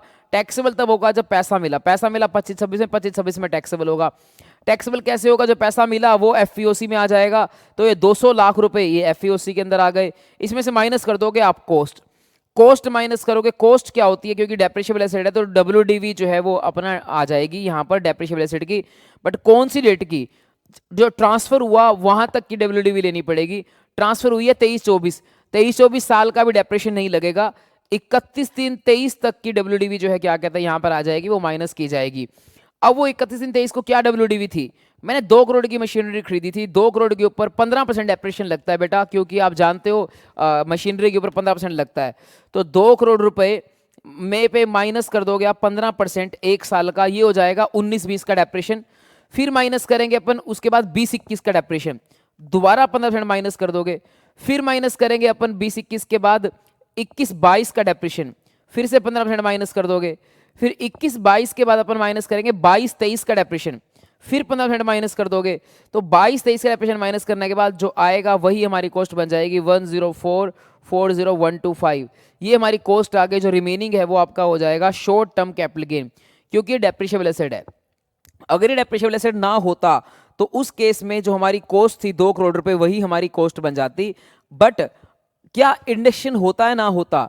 भाई देखो, अगर जो है ट्रांसफर ये जो हुआ है, जो आग वगैरह लगी है वो 23 जुलाई 24 से पहले लगी है तो इंडेक्सेशन होगा। अगर 23 जुलाई 24 के बाद आग लगी है तो कोई इंडेक्सेशन नहीं होगा। अब इस क्वेश्चन में तो क्या डेप्रिशिएबल एसेट है तो मैंने डेट बताई नहीं कि आग लगने की कौन सी डेट है, बट यदि वो 23 जुलाई 24 से पहले की होती तो इंडेक्सेशन होता, क्योंकि 23 जुलाई 24 से पहले के ट्रांसफर में इंडेक्सेशन होता है, चाहे वो टैक्सेबल 25-26 में हो रहा है। बट अगर इंडेक्सेशन होता तो कैसे होता, 2 करोड़ कॉस्ट थी, मल्टीप्लाई कर देते 23 जुलाई 24 से पहले अगर मान लो ट्रांसफर है, अगर वो देखना पड़ेगा अपना ईयर कौन सा है, मान लो वो ट्रांसफर है 23 जुलाई 24-25 में, खैर यहाँ तो 23-24 में ट्रांसफर है तो इसका मतलब इंडेक्सेशन अपना होगा, डेफिनेटली होगा अगर ये नॉन डेप्रिशिएबल एसेट होता, बट ये तो डेप्रिशिएबल है। नॉन डेप्रिशिएबल एसेट होता तो क्या करते अपन, ऊपर लेते CII ऑफ 23-24 जो भी होगा, और डिवाइड में लेते CII ऑफ जब खरीदा था यानी कि 19-20, तो इस तरह से आपकी इंडेक्स कॉस्ट ऑफ एक्विजिशन आती और फिर आपका जो है वो कैपिटल गेन आता, लॉन्ग टर्म आता, ऑब्वियस सी बात है क्योंकि 19-20 से लेकर 23-24 तक का पीरियड ऑफ होल्डिंग है। तो अगर ये डेप्रिशिएबल एसेट होता तो भी मैंने करके बता दिया, अगर ये नॉन डेप्रिशिएबल एसेट होता तो भी मैंने करके बता दिया। लेकिन एक बात ध्यान रखना, मेरे को लगता नहीं कि एग्जाम में 23 जुलाई 24 से पहले का क्वेश्चन पूछेगा, वो आपसे 23 जुलाई 24 के बाद का ट्रांसफर देगा, उस केस में इंडेक्सेशन नहीं होगा, जो एक्चुअल कॉस्ट होगी वही कॉस्ट आप माइनस कर दिए, माइनस कर देना, वही आंसर आ जाएगा। हाँ, और अगर डेप्रिशिएबल एसेट है तो ऐसे डेप्रिशिएशन माइनस करने के बाद जो आपकी आग लगने वाली डेट से ठीक एक अपना 31 मार्च, आग लगने वाले ईयर से पहले वाला 31 मार्च है, वहां तक की हमारे को अपना WDV निकालनी पड़ेगी। देखो क्या लिखा रहेगा, FEOC में आएगा जो पैसा रिसीव हुआ है वो आएगा। कई बार ना पैसे की जगह एसेट मिल जाता है नया, तो उस जो एसेट मिला उसकी वैल्यू ले ली जाएगी FMV, और अपना जो है वो कैपिटल गेन निकाला जाएगा, और अपना वो डेप्रिशिएबल एसेट है तो उसकी WDV ली जाएगी 31 मार्च की, ट्रांसफर वाले ईयर से ठीक जो है क्या कहते हैं पहले वाले 31 मार्च की। और ये सब तभी होता है जब कोई एनिमी अटैक होता है, नेचुरल कैलेमिटी होती है, तभी इंश्योरेंस क्लेम मिलता है, आग लग जाती है वगैरह वगैरह, तो टैक्सेबल होता है। ट्रांसफर तो होता है जिस साल आग वगैरह लगी है, वह टैक्सेबल होता है जब पैसा मिलता है उस साल। अब आते हैं अगले जो कि है अपना कंपल्सरी एक्विजिशन। इसके अंदर क्या होता है बेटा, इसके अंदर भी वही सेम बात होती है कि जब हमारा अपना कंपल्सरी एक्विजिशन होता है उस साल टैक्सेबल नहीं होता, जब पैसा मिलता है तब टैक्सेबल होता है। NM सर ने प्रॉपर्टी परचेज की 94-95 5 लाख रुपए की, तो उसके बाद कंपल्सरी एक्विजिशन हो गई, गवर्नमेंट ने 24-25 में जो है क्या कहते हैं कंपल्सरी एक्विजिशन किया, 24-25 में टैक्सेबल नहीं होगा, टैक्सेबल होगा जब कंपनसेशन मिलती है, कंपनसेशन मिली है 1 करोड़ रुपए की 25-26 में, तो ये 25-26 में टैक्सेबल होगा। एक लाइन लिखनी पड़ेगी आपको, it is taxable in the year of receipt of compensation. FEOC आ जाएगा आपका 1 करोड़ माइनस, लेकिन पीरियड ऑफ होल्डिंग निकालते टाइम बेटा ट्रांसफर आपका माना जाएगा 94-95 से लेकर अप टू, ये आपका जो आ जाएगा वो है अप टू, हाँ 94-95 से लेकर ये आ गया आपका 24-25 तक का, क्योंकि ट्रांसफर जो है वो आपका 24-25 में हो चुका है तो पीरियड ऑफ होल्डिंग खत्म हो जाएगा। माइनस करेंगे अपन इसमें से कॉस्ट, कॉस्ट क्या थी भाई, 5 लाख रुपए कॉस्ट थी, FMV दे रखी है 10 लाख रुपए, 10 लाख हो जाएगी हायर करके इनटू में, क्या इंडेक्सेशन होगा या नहीं होगा भाई, वही अगेन वही बात, 23 जुलाई 24 से पहले का ट्रांसफर है बाद का ट्रांसफर है ये देखा जाएगा, क्योंकि इस क्वेश्चन के अंदर डेट नहीं दे रखी है, 24-25 में लिख रखा है, मोस्टली तो चांस यही है कि वो 23 जुलाई 24 के बाद का ट्रांसफर देगा। अगर बाद उसके बाद गवर्नमेंट ने अपना वो टेक ओवर किया है तो 10 लाख रुपए जो है वही इसकी कॉस्ट आ जाएगी, 90 लाख रुपए आपका आ जाएगा लॉन्ग टर्म कैपिटल गेन। हाँ, बट यदि टैक्स निकालना आ गया तो फिर उस केस में जो है अपने को ये करना पड़ेगा कि अपना 90 लाख के ऊपर 12.5% टैक्स, और अपना और फिर इंडेक्सेशन के साथ अपने को कैपिटल गेन निकालना पड़ेगा, और उसके साथ फिर 20% टैक्स, दोनों में से जो लोअर आएगा वो टैक्स लेना पड़ेगा। बट अगर इंडेक्सेशन करनी आ गई तो कहां तक करनी है, तो भाई ट्रांसफर की ईयर तक करनी है, ट्रांसफर का ईयर यहाँ पर 24-25 है तो 24-25 तक अपने को इंडेक्स करनी है, और ऊपर आ जाएगा CII ऑफ 24-25, डिवाइड में आएगा CII of acquisition, base year का आ जाएगा इस केस में, तो 100 आ जाएगा नीचे। तो ये वाली बात है, मोस्टली चांस तो यही है कि भाई आपसे नहीं अपना पूछेगा, क्या कहते हैं अपना इंडेक्सेशन नहीं करवाएगा, 23 जुलाई 24 के बाद का ही ट्रांसफर देगा। बट यदि आपसे 23 जुलाई 24 के पहले का ट्रांसफर दिया तो उस केस में आपको इंडेक्सेशन करनी पड़ जाएगी, क्योंकि ट्रांसफर ग्रेड वही मानी जाएगी जब क्या कहते हैं आपका कंपल्सरी एक्विजिशन हुआ था। अब ये मैंने ना सारी बातें यहाँ पर डायग्राम में बता रखी हैं, वो आप डायग्राम बताता हूँ। अगर आपको ओरिजिनल कंपनसेशन मिलती है, भाई कंपनसेशन 2 तरह की होती है, अपना गवर्नमेंट टेक ओवर किया, गवर्नमेंट ने आपको पैसे दे दिए, एक तो कंपनसेशन ये होती है। दूसरी कंपनसेशन होती है बेटा कि आप सेटिस्फाई नहीं थे उस कंपनसेशन से, तो आपने बोला गवर्नमेंट को एक्स्ट्रा कंपनसेशन, तो उसको बोलते हैं अपन एनहांस्ड कंपनसेशन। तो जो ओरिजिनल कंपनसेशन होती है वो टैक्सेबल होती है जब फर्स्ट इंस्टॉलमेंट मिलती है तब। जैसे मैंने एक एग्जांपल बना रखा है, आइए उसको बताता हूं मैं आपको। अगर इस केस में 1 करोड़ मिले होते 2 इंस्टॉलमेंट में, पहली इंस्टॉलमेंट मिलती 25-26 में 10 लाख रुपए, दूसरी इंस्टॉलमेंट मिलती 90 लाख रुपए 26-27 में। अब इस केस में क्या होता है, जिस साल अपने को पहली कंपनसेशन मिली है उसी साल पूरा टैक्सेबल हो जाएगा, यानी कि 25-26 में पूरा टैक्सेबल हो जाएगा। जो आपकी एफईओसी थी 1 करोड़ रुपए, वो पूरी 25-26 में टैक्सेबल हो जाएगी, माइनस के कॉस्ट। अगेन वही बात है, कॉस्ट तो वही आ जाएगी जो पिछले क्वेश्चन में आई थी, यानी कि 10 लाख रुपए। इंडेक्स होगा या नहीं होगा, अगेन वही बात, ट्रांसफर देखो कि गवर्नमेंट ने कंपलसरी एक्वायर कब किया, 23 जुलाई 24 से पहले किया तो इंडेक्स होगा, 23 जुलाई 24 के बाद किया तो इंडेक्स नहीं होगा। इसके बाद अगली बात पे आते हैं, जो कि है कि अगर एनहांस कंपनसेशन मिलती है तो क्या होता है। देखो इसमें क्या है, एनएम सर ने प्रॉपर्टी परचेज की 10 लाख रुपए की, कंपलसरी एक्वायर कर ली गवर्नमेंट ने 24-25 में, 80 लाख रुपए मिले 25-26 में, तो 25-26 में टैक्सेबल होगा। जो एफईओसी आई है वो आई है 25 लाख रुपए, 80 लाख रुपए, 80 लाख टैक्सेबल होगा। और 80 लाख में से कॉस्ट माइनस की जाएगी, कॉस्ट है 10 लाख रुपए, वो माइनस कर दी, 70 लाख रुपए आंसर आ गया। मैं मानता हूं कि भाई ट्रांसफर 23 जुलाई 24 के बाद था, इसीलिए जो है वो ऐसा हुआ। बट मैंने फिर क्या किया, केस फाइल किया और एनहांस कंपनसेशन रिसीव की। एनहांस कंपनसेशन 20 लाख मिली है 26-27 में, लेकिन वो 2 इंस्टॉलमेंट में मिली है, 10 लाख 26-27 में मिली है और 10 लाख रुपए 27-28 में मिली है।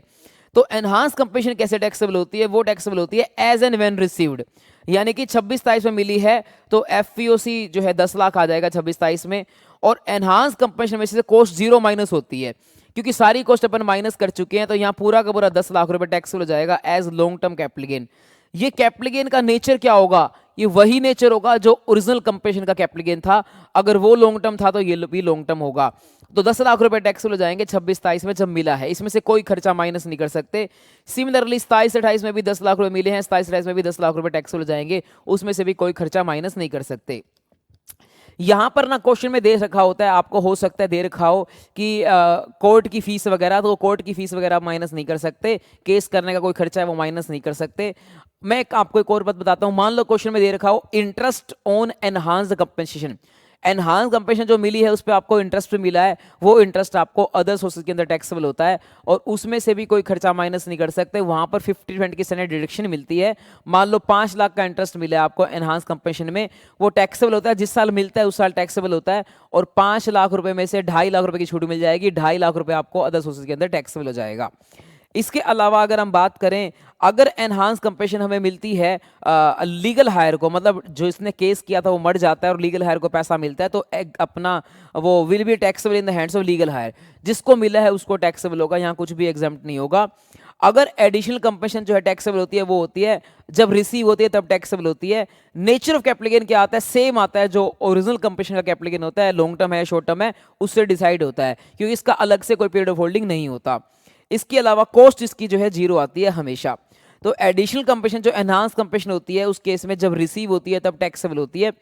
बट अगर इंट्रीम ऑर्डर पास किया जाए, अब ये इंट्रीम ऑर्डर क्या होता है, मान लो मैंने कोर्ट में केस किया, कोर्ट ने ना फाइनल ऑर्डर पास नहीं किया, कोर्ट ने बोला कि एक बार आपको पैसे दे देते हैं इंट्रीम ऑर्डर के थ्रू, बाद में फाइनल ऑर्डर पास करेंगे, तो वो टैक्सेबल तब होगा जब फाइनल ऑर्डर पास किया जाएगा। तो फाइनल ऑर्डर जब पास किया जाएगा तब टैक्सेबल होगा। इसका मैंने कोई क्वेश्चन नहीं बना रखा, क्योंकि बेटा इसका क्वेश्चन अपना कभी पेपर में आया नहीं है, ना ही एसएम में दिया हुआ है। व्हेन असेसी डाइज, ये तो मैंने बता दिया कि भाई कंपनसेशन अगर लीगल हायर को मिलेगी तो लीगल हायर को टैक्सेबल होती है। अब आते हैं बेटा नेक्स्ट कॉन्सेप्ट पे, जो कि है intangible assets. Next is intangible assets. Intangible assets के जो कैपिटल गेन होता है वो सिंपल कैपिटल गेन आता है, वही लॉन्ग टर्म शॉर्ट टर्म तरीके से निकालते हैं। पीरियड ऑफ होल्डिंग वही चेक करेंगे, बजट से पहले 3 साल, बजट से पहले, बजट के बाद 2 साल, और इंडेक्शन भी इसकी हो सकती है। लेकिन यहां मेरे को यह सिखाना है आपको कि इंटेंजिबल एसेट्स का कॉस्ट 0 हो सकती है। इंटेंजिबल एसेट की कॉस्ट 0 हो सकती है अगर वो सेल्फ जनरेटेड है। कुछ इंटेंजिबल एसेट के नाम दे रखे हैं जिनकी कॉस्ट 0 हो सकती है, इवन उनकी कॉस्ट ऑफ इंप्रूवमेंट भी 0 होगी और कॉस्ट ऑफ एक्विजिशन भी 0 होगी अगर वो सेल्फ जनरेटेड है। कौन कौन से, जैसे गुडविल, बिजनेस का हो, प्रोफेशन का हो, patent, copyright, brand name, right to carry a business, stage carriage permits, ये मैंने सारे क्लास में बताए थे क्या क्या होते हैं, बट एग्जाम पर्पस के लिए अब आपको याद करने की जरूरत नहीं है कि ये क्या क्या होते हैं। Trademark, right to manufacture, tenancy rights, loom arts, ये सब इंटेंजिबल एसेट्स हैं। इन सब इंटेंजिबल एसेट्स को अगर आप बेचते हो और ये आपने खुद बनाए हैं, सेल्फ जनरेटेड हैं, तो उस केस में इनकी कॉस्ट क्या रहती है, 0। तो जितने का बेचा सारा का सारा आपका क्या आ जाता है, कैपिटल गेन। वो लॉन्ग टर्म भी आ सकता है, शॉर्ट टर्म भी आ सकता है, depending on period of holding. हाँ, गुडविल के केस में चलो थोड़ी बात आगे बोलता हूं। अगर ये जो एसेट्स हैं वो सेल्फ जनरेटेड नहीं है और आपने परचेज किए हैं, तो उस केस में जो भी आपका, अगर ये परचेज हैं तो जो भी आपकी कॉस्ट रही होगी वही कॉस्ट आएगी नॉर्मल तरीके से। गुडविल के केस में अगर वो सेल्फ जनरेटेड है तो कॉस्ट जीरो आएगी, लेकिन अगर परचेज्ड गुडविल है और अगर आपने वो गुडविल 31/3/20 के बाद खरीदी है तो जितनी की खरीदी है वही कॉस्ट आएगी। लेकिन अगर आपने गुडविल 31/3/20 से पहले खरीदी है तो उस केस में गुडविल की कॉस्ट क्या आएगी, 31/3/20 की WDV आएगी, क्योंकि 2031-3-20 तक उसके ऊपर डेप्रेशन लगता था गुडविल के ऊपर, चाहे गुडविल बिजनेस की हो या प्रोफेशन की हो। मैं दोबारा बता देता हूं, इन सब एसेट्स अगर सेल्फ जनरेटेड है तो जीरो कॉस्ट आती है, इंप्रूवमेंट भी जीरो। परचेज किया है तो जो जितने का परचेज किया हुआ है वो कॉस्ट आती है। गुडविल के केस में कुछ खास बात है, गुडविल अगर सेल्फ जनरेटेड है तो जीरो कॉस्ट आएगी, लेकिन गुडविल अगर आपने 31/20 से पहले परचेज की है तो 31/20 की WDV लेनी पड़ेगी कॉस्ट, क्योंकि उससे पहले गुडविल पे डेप्रेशन लगता था। लेकिन अगर 31/20 के बाद गुडविल आपने क्या कहते हैं खरीदी है तो जितने की खरीदी होगी वही उसकी कॉस्ट आएगी। नाउ नेक्स्ट कॉन्सेप्ट, जब भी हम लैंड एंड बिल्डिंग बेचते हैं तो उस टाइम नॉर्मली कोई भी हम एसेट बेचते हैं तो जितने का बिका होता है उतनी अपन FEOC में लिखते हैं, बट इसकी जो है क्या कहते हैं कुछ एक्सेप्शंस हैं।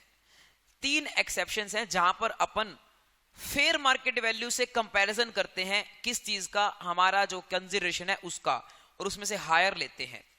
एक तो बेटा स्लम्प सेल के केस में, ठीक है। दूसरा हम FMV और consideration, FMV on the date of transfer और consideration whichever is higher लेते हैं, एक तो स्लम्प सेल में, एक अनलिस्टेड शेयर्स के केस में, ठीक है।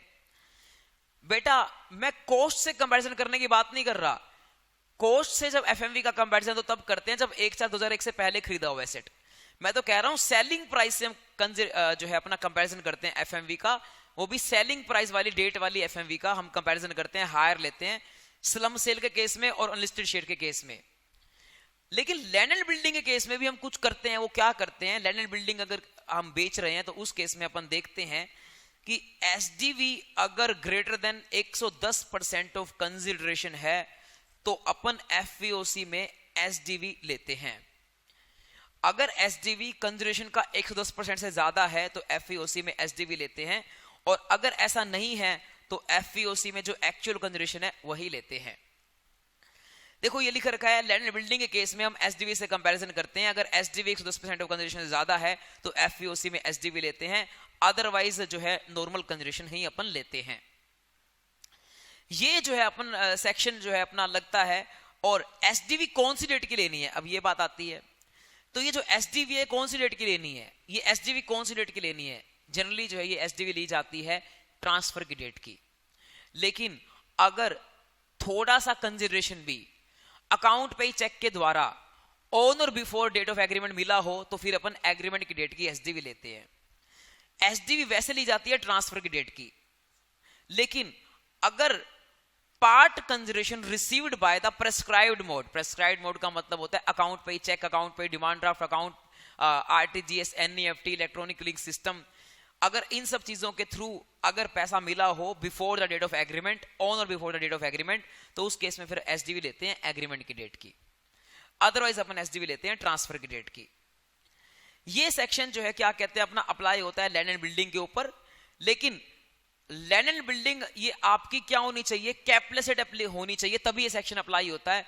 अगर लैंड एंड बिल्डिंग आपकी जो है, अगर आप बिल्डर हो तो ये सेक्शन नहीं लगता, इसका जुड़वा सेक्शन है 43CA वो लगता है। और प्रोविजन बिल्कुल सेम है एज इट इज, आपको जो है ये नोट पढ़ने की आवश्यकता भी नहीं है, क्योंकि provision as it is same है, चाहे बिल्डर हो चाहे अपना नॉर्मल आपका कैपिटल एसेट हो, दोनों केस में ये सेक्शन लगता है, बस सेक्शन के नंबर चेंज जाते हैं, प्रोविजन बिल्कुल सेम है। तो यही बात है, अगर SDV 110% से ज्यादा है तो FEOC ली जाएगी SDV, और कम है या बराबर है तो FEOC ली जाएगा एक्चुअल कंसिडरेशन। जैसे एग्जांपल करवाता हूं मैं आपको, देखो क्या है, मैंने कोई प्रॉपर्टी बेची 10 लाख रुपए की खरीदी थी 23-24 में, स्टैम्प ड्यूटी वैल्यू थी 50 लाख रुपए की और बेचा मैंने इसको 1 करोड़ रुपए का। तो 1 करोड़ रुपए का मैंने बेचा है, और तो इसमें क्या हो गया, एसडीवी है आपका 50 लाख रुपए, that is not greater then 1 crore का 110%। तो इस केस में अपन एफपीओसी क्या लिखेंगे, जो हमारा एक्चुअल कंसिडरेशन है यानी कि 1 करोड़ रुपए है, वही अपन यहां पर लिखेंगे। अगर एसडीवी ज्यादा होता तो अपन एसडीवी लेते। इसके अलावा अब यहां देखो क्या है, सेलिंग प्राइस 150 लाख है और एसडीवी 120 लाख है, तो अपन क्या करेंगे, अपन SDV 120 lakh is not greater than selling price. इसका मतलब ये हो गया कि एफपीओसी क्या आएगा, 150 लाख ही आएगा जो सेलिंग प्राइस है। अब कुछ और एग्जांपल करते हैं, जैसे कि भाई अपना एग्जांपल यहां दे रखा होगा कि चलो बस बहुत है, हाँ एक एग्जांपल यहां दे रखा होगा वो देखते हैं।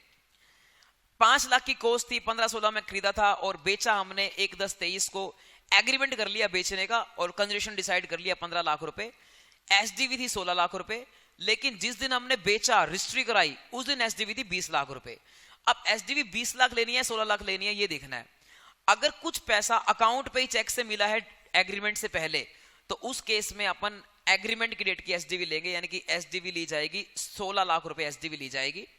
अब हमें देखना है क्या ये 110% ऑफ कंसिडरेशन से ज्यादा है, और कंसिडरेशन 15 लाख रुपए है तो नहीं है ये ज्यादा, तो इस केस में एफपीओसी आ जाएगा, जो एक्चुअल कंसिडरेशन है 15 लाख वो आ जाएगा। लेकिन अगर मान लो ये पैसा अकाउंट पे ही चेक से ना मिला होता, कैश से मिला होता, क्रॉस चेक से मिला होता, या पैसा मिला ही ना होता, फिर अपन एसडीवी कौन सी लेते, फिर अपन एसडीवी लेते 20 लाख रुपए ट्रांसफर की डेट की, और उस केस में ये ज्यादा हो जाता, 15 लाख का 110% होता है 16.5 लाख, और उससे ये ज्यादा हो जाता, तो उस केस में एफपीओसी क्या आ जाता, 20 लाख आ जाता। इसके अलावा बेटा नेक्स्ट जो बात आती है अपने को वो ये है, उसके बाद अपने हाँ ये बात आती है कि भाई अगर मान लो जो आपकी एसडीवी है, जैसे इस केस में 20 लाख आई, आपको लग रहा है एसडीवी ज्यादा है, मेरी प्रॉपर्टी की इतनी एसडीवी नहीं होनी चाहिए, ज्यादा है, गवर्नमेंट की तरफ से वैल्यू जो है वो ज्यादा है, स्टैम्प ड्यूटी वैल्यू ज्यादा है, तो आप क्या कर सकते हो, आप अपना केस वैल्यूएशन ऑफिसर को रेफर कर सकते हो, जो कि एक इनकम टैक्स ऑफिसर होता है, फिर वो अपनी वैल्यू बताएगा। तो वैल्यूएशन ऑफिसर 3 तरह की वैल्यू बता सकता है, फिर हमें देखना है कि कंसिडरेशन क्या बनेगा। अब प्रॉपर्टी थी 30 लाख की, मैंने बेची, एसडीवी 50 लाख है, केस रेफर कर दिया वैल्यूएशन ऑफिसर के पास, वैल्यूएशन ऑफिसर ने वैल्यू दी है 80 लाख रुपए। तो अगर वैल्यूएशन ऑफिसर वैल्यू दे रहा है ज्यादा, एसडीवी से भी ज्यादा, मैं कह रहा था कि भाई मैंने तो 30 लाख का बेचा है, वैल्यूएशन ऑफिसर कहता है भाई 80 लाख रुपए की चीज थी, तो हम वैल्यूएशन ऑफिसर की वैल्यू को इग्नोर करेंगे, क्योंकि ये असेसी के फेवर के लिए बनाया गया है। और इस केस में एफपीओसी क्या ले लेंगे अपन, जो एसडीवी थी 50 लाख वो ले लेंगे। हाँ 30 लाख तो अब नहीं लेंगे बेटा, हम 50 लाख ले लेंगे। तो अगर वैल्यूएशन ऑफिसर वैल्यू एसडीवी से ज्यादा लेता है तो उस केस में एफपीओसी हम एसडीवी ले लेते हैं। अब second case, valuation officer value देता है एसडीवी से तो कम लेकिन एक्चुअल कंसिडरेशन से ज्यादा, तो उस केस में अपन एफपीओसी क्या ले लेंगे, जो वैल्यूएशन ऑफिसर ने वैल्यू दी है 40 लाख वही ले लेंगे। मतलब ऑफिसर कहता है कि तुमने 30 लाख का बेचा वो गलत है, 40 लाख वैल्यू है, बट एसडीवी से कम है, तो हम वो 40 लाख वाली वैल्यू ले लेंगे, क्योंकि इसमें थोड़ा एसएससी का फायदा हो रहा है। अगर हम एसडीवी लेते तो बहुत ज्यादा कैपिटल गेन आता। और लास्ट केस, ऑफिसर कहता है कि 10 लाख रुपए है जी, यानी कि जो वैल्यूएशन ऑफिसर की वैल्यू है वो एक्चुअल कंसिडरेशन से भी कम है, तो उस केस में एफपीओसी हम लेंगे एक्चुअल कंसिडरेशन, क्योंकि आप खुद अपने मुंह से बोल रहे हो कि आपने 30 लाख का बेचा, तो इसलिए 30 लाख जो है उस केस में अपन आंसर निकाल लेंगे। तो ये है बेटा। इसके बाद अपना जो अगला पॉइंट आता है वो ये आता है, अच्छा एक ये वाला एग्जांपल और देखो, सेलिंग प्राइस था 10 लाख रुपए, एसडीवी थी 12 लाख रुपए, 110% से ज्यादा है, तो अपन एफपीओसी 12 लाख रुपए आ रहा था, लेकिन हमने वैल्यूएशन ऑफिसर को केस रेफर कर दिया और वैल्यूएशन ऑफिसर ने दोनों की बीच की वैल्यू ली, तो इस केस में एफपीओसी अपन 10.5 लाख लेंगे। एक बार आपने वैल्यूएशन ऑफिसर को केस रेफर कर दिया, अब वैल्यूएशन ऑफिसर की जो वैल्यू है इसके ऊपर आप 110% वाला नियम चेक नहीं करेंगे, अगर उन दोनों के बीच में वैल्यू आई है तो अपन वैल्यूएशन ऑफिसर की वैल्यू ले लेंगे, ये अपना जो है आंसर आएगा एफपीओसी। अब इसका एक नोट क्या है, नोट है अगर एसडीवी जो है पिछले किसी साल की बात हो रही है, आपने रिटर्न भरी थी और क्योंकि आपका कंजेशन कम था, एसडीवी ज्यादा थी, तो आपने एफईओसी में लिया था एसडीवी। बाद में क्या कहते हैं, अपील लगती है और जो कोर्ट है या किसी ने भी एसडीवी को रिवाइज किया है, कोर्ट ने कहा कि जी अपना एसडीवी अलग होनी चाहिए थी, रिवाइज किया है, तो हम फिर एफईओसी कैलकुलेट करेंगे नई एसडीवी के हिसाब से। ये आने के चांस कम रहते हैं क्योंकि अपील वगैरह का केस है कि पहले आपने कोई रिटर्न भर दी थी और एसडीवी आपने लिखा था, बट फ्यूचर में कभी अपील लगती है, कोर्ट में केस होता है, तो कोर्ट एसडीवी रिवाइज करता है, तो नई एसडीवी के हिसाब से अपन आंसर कैलकुलेट करेंगे। तो ये सारी बातें मैंने आपको बता दी हैं कि अगर एसडीवी कौन सी डेट की लेनी है, अगर एग्रीमेंट की डेट तक थोड़ा पैसा एडवांस मिल जाता है बाय द प्रेस्क्राइब्ड मोड, तो अपन एग्रीमेंट की डेट की एसडीवी लेते हैं, और अदरवाइज जो है अपन रजिस्ट्रेशन की टाइम की एसडीवी लेते हैं। अगला कॉन्सेप्ट है, स्लम सेल पे टॉपिक पे पहुंच गए थे, आगे उससे रिवाइज कर लेते हैं।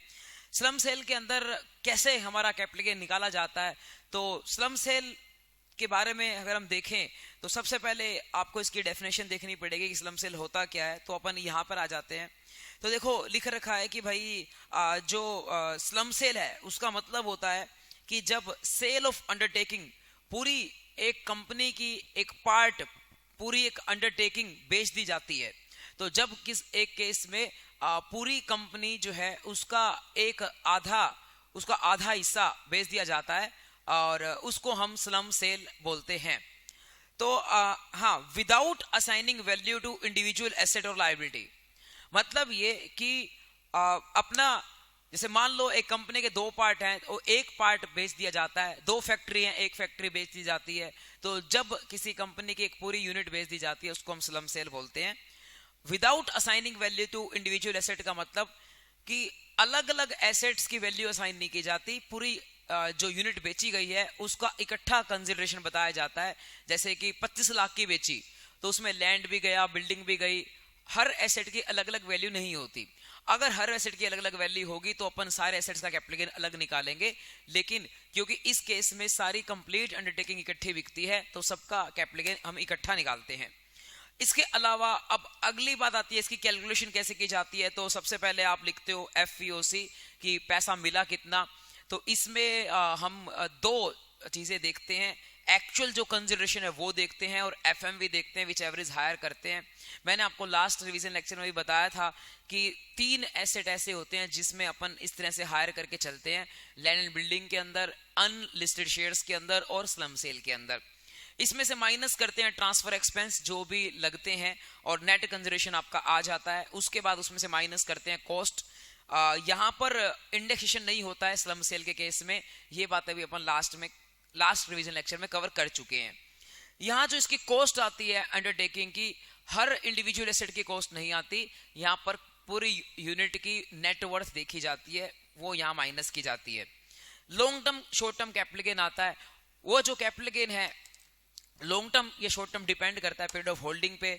अगर हम बात करें बजट से पहले अगर बिकता है तो उस केस में 3 साल पीरियड ऑफ होल्डिंग चेक करेंगे, और बजट के बाद अगर बिकता है तो अपन 2 साल पीरियड ऑफ होल्डिंग चेक करेंगे। इसके बाद नेटवर्थ कैसे निकाली जाती है, क्योंकि जो कॉस्ट है वो नेटवर्थ बनेगी, तो ये कैसे निकाली जाती है। इसमें आपको क्या देखना है कि जो एसेट्स डेप्रिशिएबल एसेट्स हैं उनकी तो अपन WDV लेंगे as per income tax act. इसके अलावा जो एसेट्स नॉन डेप्रिशिएबल एसेट्स हैं उनके लिए अपन बुक वैल्यू लेंगे, यानी कि जो बैलेंस शीट में वैल्यू दे रखी होगी वो लेंगे, और जो लायबिलिटीज हैं उनको भी अपन बुक वैल्यू में लेंगे और वो माइनस कर देंगे। जो यूनिट बेची गई है ये सारे एसेट्स और लायबिलिटीज उसी यूनिट के लेने हैं, फिर आपकी नेटवर्थ बच जाती है, वही आपकी कॉस्ट बनती है। इसके अलावा जो अपना एडजस्टमेंट्स हैं, क्वेश्चन में कुछ दे रखी होती हैं, वो आपको एडजस्टमेंट्स करनी पड़ेगी, वो तो क्वेश्चन स्पेसिफिक होता है। जैसे हो सकता है कि उन्होंने पिछले सालों में डेप्रेशन नहीं दिया तो आपको इनकम टैक्स के हिसाब से डेप्रेशन निकालना पड़ेगा, और ये जो WDV लेनी है अपने को इनकम टैक्स के हिसाब से डेप्रेशन निकालना है, वो कब तक का निकालना है। जैसे अगर आपकी यूनिट 24-25 में बिकी है तो 24-25 का डेप्रेशन तो नहीं निकलेगा, आपका 31/3/24 तक की वैल्यू लेंगे। हाँ, अगर यूनिट बिकी है 31/25 को, फिर हम 31/25 की भी डेप्रेशन माइनस करेंगे और उसके बाद का लेंगे। मोस्टली क्वेश्चन के अंदर साल के दौरान बिकती है तो अपन 31/24 तक का ही अपना डेप्रेशन लेते हैं। अब आते हैं बेटा आपके नेक्स्ट कॉन्सेप्ट पे, स्लम सेल। स्लम सेल में बेटा देखो कैपिटल गेन कैसे निकाला जाता है। देखो इसमें क्या होता है, सबसे पहले आपको क्या करना है, अंडरटेकिंग देखना है कि 36 महीने से, देखो वैसे जितने भी अपने ट्रांसफर थे वहां पीरियड ऑफ होल्डिंग या तो 1 साल का चेक करते हैं या 2 साल का चेक करते हैं, बट स्लम सेल के लिए पीरियड ऑफ होल्डिंग चेक करते हैं 3 साल का। अगर वो जो अंडरटेकिंग है, इसमें पूरी अंडरटेकिंग बिकती है, तो अगर वो अंडरटेकिंग जो है वो अपना 3 साल से ज्यादा की है पीरियड ऑफ होल्डिंग, तो उस केस में लॉन्ग टर्म कैपिटल गेन आएगा, otherwise short term capital gain आएगा। तो अगर शॉर्ट टर्म कैपिटल गेन आता है वो तो अपना स्लैब रेट से टैक्सेबल होता है, और अगर लॉन्ग टर्म कैपिटल गेन आता है तो 12.5% टैक्सेबल होता है, और इसमें कोई इंडक्शन का बेनिफिट आपको नहीं मिलता। इसके अलावा कैलकुलेशन कैसे होती है वो आपको बताया हुआ है कि पहले आपको एफईओसी लेना होता है। एफईओसी इसमें क्या आती है, दो फेयर मार्केट वैल्यू से कंपैरिजन करना होता है। एक तो आपकी फेयर मार्केट वैल्यू आती है जो आपने ऐसे जो अंडरटेकिंग बेची है उसकी फेयर मार्केट वैल्यू, और दूसरा जो कंजरेशन रिसीव किया है उसकी वैल्यू। अगर वो कैश में रिसीव किया है तो कैश की तो क्या ही वैल्यू होती है वही आ जाएगा, और अगर काइंड में रिसीव किया है तो उसकी फेयर मार्केट वैल्यू, दोनों को हायर करना होता है। और उसके बाद जो है आपको उसमें से कॉस्ट माइनस करनी होती है। कॉस्ट क्या होती है, नेटवर्थ होती है अंडरटेकिंग की, जिस साल वो आपने बेची है उससे पिछले साल की 31 मार्च की नेटवर्थ ली जाती है। और हाँ ये बात ध्यान रखना कि अगर इस साल के क्लोजिंग में बेची गई है, 31/3/26 को बेची गई है, तो 31/3/26 की फिर नेटवर्थ ली जाएगी। मतलब जो भी डब्ल्यूडीवी निकालेंगे अपन एसेट की, फिर वो 31/3/26 की निकालेंगे। नेटवर्थ क्या होती है, एसेट्स की जो है वो अपना वैल्यू ली जाती है, और एसेट्स की वैल्यू में अगर वो डेप्रिशिएबल एसेट है तो उस केस में उसकी डब्ल्यूडीवी ली जाती है। और डब्ल्यूडीवी मैंने बता दिया, अगर 1/4/25 से 31/3/26 के बीच में कभी भी बेचा हो आपने तो 31/3/25 की डब्ल्यूडीवी ली जाएगी, और यदि 31/3/26 को बेचा होगा आपने तो फिर 31/3/26 की डब्ल्यूडीवी ली जाएगी। और गुडविल वगैरह की डब्ल्यूडीवी जीरो होती है अगर वो सेल जनरेटेड है। अगर आपने परचेज गुडविल है तो उस केस में उसकी कॉस्ट ली जाती है। इस केस में अपना अगर 35AD का कोई एसेट है तो जीरो डब्ल्यू अपना उसकी क्योंकि 100% डिडक्शन मिल चुकी होती है तो इसलिए जीरो उसकी जो है डब्ल्यूडीवी रहती है। बाकी सारे एसेट्स की डब्ल्यूडीवी बुक वैल्यू लेनी पड़ती है, और अपना जो वो होती है क्या कहते हैं अपना जो लाइबिलिटीज होती हैं उसकी भी बुक वैल्यू ली जाती है।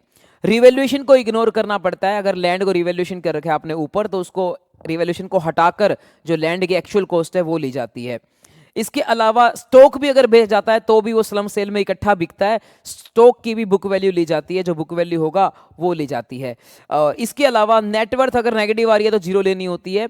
स्लम सेल का मतलब होता है जब सारी की सारी अंडरटेकिंग इकट्ठी बेची जाती है, अलग अलग वैल्यू अपने को नहीं पता होता। एक सीए की रिपोर्ट दी जाती है 30/9 से पहले पहले, 30/9 असेसमेंट ईयर।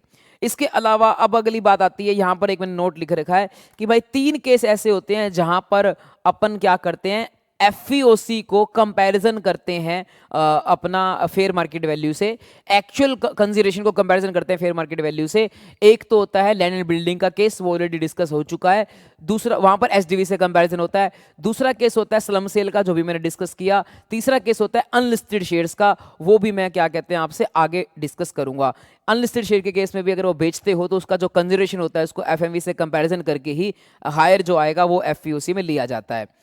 कॉन्सेप्ट नंबर 18 अभी नहीं कर पाएंगे, कॉन्सेप्ट नंबर 19 में आपको अभी करा देता हूं, और कॉन्सेप्ट नंबर जो 19 है वो मैं आपको करा देता हूं। देखो इसमें क्या है, conversion of capital into stock in trade. ये मैंने आपको पहले भी बताया है कि इसमें जिस साल कन्वर्ट किया जाएगा, जैसे कैपिटल सेट का मतलब कि मेरे पास कोई ज्वेलरी थी, चांदी 100 टका के पास कोई ज्वेलरी थी, बाद में उन्होंने सर ने क्या किया, उसको बिजनेस बनाया और ज्वेलरी को उन्होंने स्टॉक में कन्वर्ट कर दिया, उसको बेचने के लिए दे दिया। या फिर कोई प्रॉपर्टी डीलर है जिसके पास कोई घर था अपना पर्सनल, वो उसका इन्वेस्टमेंट के तौर पे था, बाद में उसको ना एक स्टॉक बना दिया, प्रॉपर्टी के लिए रख दिया, उसको बोलते हैं conversion of capital asset into stock in trade. तो जैसे मान लो मेरे पास कोई कैपिटल एसेट था जो मैंने 4-5 में खरीदा था 50 लाख रुपए का, 17-18 में उसने स्टॉक इन ट्रेड मैंने बना दिया उसको, फेयर मार्केट वैल्यू 2 करोड़ रुपए थी जिस दिन मैंने उसको स्टॉक में कन्वर्ट किया। सब्सिक्वेंटली मैंने उसको स्टॉक को बेच दिया 3 करोड़ रुपए का 25-26 के अंदर, तो कैसे की टैक्सेशन होगी ये बताइए। इस केस में क्या होता है, जिस साल अपन कन्वर्ट करते हैं उस साल ट्रांसफर माना जाता है, यानी कि 17-18 में कन्वर्ट किया तो 17-18 में ट्रांसफर माना जाता है। बट टैक्सेबल होता है जब अपन बेचते हैं, तो जो कैपिटल गेन निकलेगा वो 25-26 में निकलेगा, ऑल्दो 17-18 में ट्रांसफर माना जाएगा। तो पीरियड ऑफ होल्डिंग जो आएगा वो 17-18 तक आएगा, यानी कि 4-5 से लेकर 17-18 तक ही पीरियड ऑफ होल्डिंग आएगा, बट टैक्सेबल 25-26 में होगा। तो यहां पर जो है क्या कहते हैं, जो एफईओसी आएगी वो क्या आती है, 17-18 की जो एफएमवी होगी वो आएगी। 17-18 की एफएमवी दे रखी है 2 करोड़ रुपए, वही क्या कहते हैं यहाँ पर एफईओसी आ जाएगा। माइनस कर दोगे क्या कहते हैं अपना इसमें से कॉस्ट, और क्योंकि 17-18 के जमाने में तो इंडेक्सेशन होता था, तो यहाँ पर इंडेक्स होगा, तो इंडेक्स्ड कॉस्ट ऑफ एक्विजिशन आएगा। खरीदा गया था 50 लाख रुपए, मल्टीप्लाई कर दो, ऊपर आ जाएगा 17-18 का जो है वो इंडेक्स, नीचे जो है आपका परचेज का इंडेक्स आ जाएगा 4-5 का इंडेक्स। तो यहाँ जो इंडेक्स करके जो आएगा वो आपका लॉन्ग टर्म कैपिटल गेन आ गया। ठीक है, इसके बाद हाँ, अगर ये कन्वर्जन की डेट 23 जुलाई 2024 के बाद होती तो फिर इंडेक्सेशन में ना करता। इसके अलावा अब अगर बात करते हैं अपना, यहाँ पर पीजीबीपी भी निकलेगा बेटा, क्योंकि आपने 25-26 में बेचा है, तो 25-26 में ये बिका है अपन, वहाँ पर पीजीपी के अंदर एफईओसी वर्ड यूज नहीं करते, वहाँ पर कंजर्वेशन वर्ड यूज करते हैं या सेलिंग प्राइस वर्ड यूज करते हैं। 3 करोड़ का बिका है, माइनस अब पीजीपी निकालने के लिए कॉस्ट क्या बनेगी, वो कॉस्ट बनेगी जो एफएमवी थी ना 17-18 की, जो अपन पहले टैक्सेबल कर चुके हैं, यानी कि अपना 50 लाख रुपए एफएमवी थी आई थिंक कन्वर्जन की, नहीं 2 करोड़ रुपए एफएमवी थी, वो अपन टैक्सेबल कर चुके हैं, वो 2 करोड़ रुपए यहाँ पर बन जाएगी कॉस्ट पीजीपी के लिए, और 1 करोड़ रुपए आपका पीजीपी आ जाएगा। ये भी टैक्सेबल होगा 25-26 में। तो 25-26 में 2 चीजें टैक्सेबल होंगी, एक तो आपका जो कैपिटल गेन है वो, और एक आपका पीजीपी। पीजीपी के अंदर तो क्या होगा, selling price minus FMV on the conversion date, वो यानी कि अपने केस में 3 करोड़ माइनस 2 करोड़ रुपए, 1 करोड़ रुपए टैक्सेबल हो जाएगा। ये सेल के टाइम पे टैक्सेबल होगा, यानी कि 25-26 में। और कैपिटल गेन भी टैक्सेबल होगा सेल के टाइम पे 25-26 में, बट यहाँ पर एफएमवी ऑन कन्वर्जन आएगा जैसे 2 करोड़ रुपए, माइनस कॉस्ट की जाएगी और इंडेक्शन किया जाएगा अप टू कन्वर्जन, यानी कि अगर कन्वर्जन 23 जुलाई 24 से पहले था तो इंडेक्शन होगा, और कन्वर्जन की डेट तक ही इंडेक्शन किया जाएगा। For the purpose of indexation cost inflation index कौन सा लिया जाएगा, जब आपने कन्वर्ट किया था वो वाला लिया जाएगा। अगर 23 जुलाई 24 से पहले का अपना कन्वर्जन है तो उस केस में इंडेक्शन होगा। अब आ जाते हैं बेटा, ये टॉपिक अभी नहीं करेंगे, अमलगमेशन डीमर्जर, ये शेयर्स वाला है। और अब आते हैं नेक्स्ट टॉपिक पे, जो कि है अर्बन एग्रीकल्चर लैंड।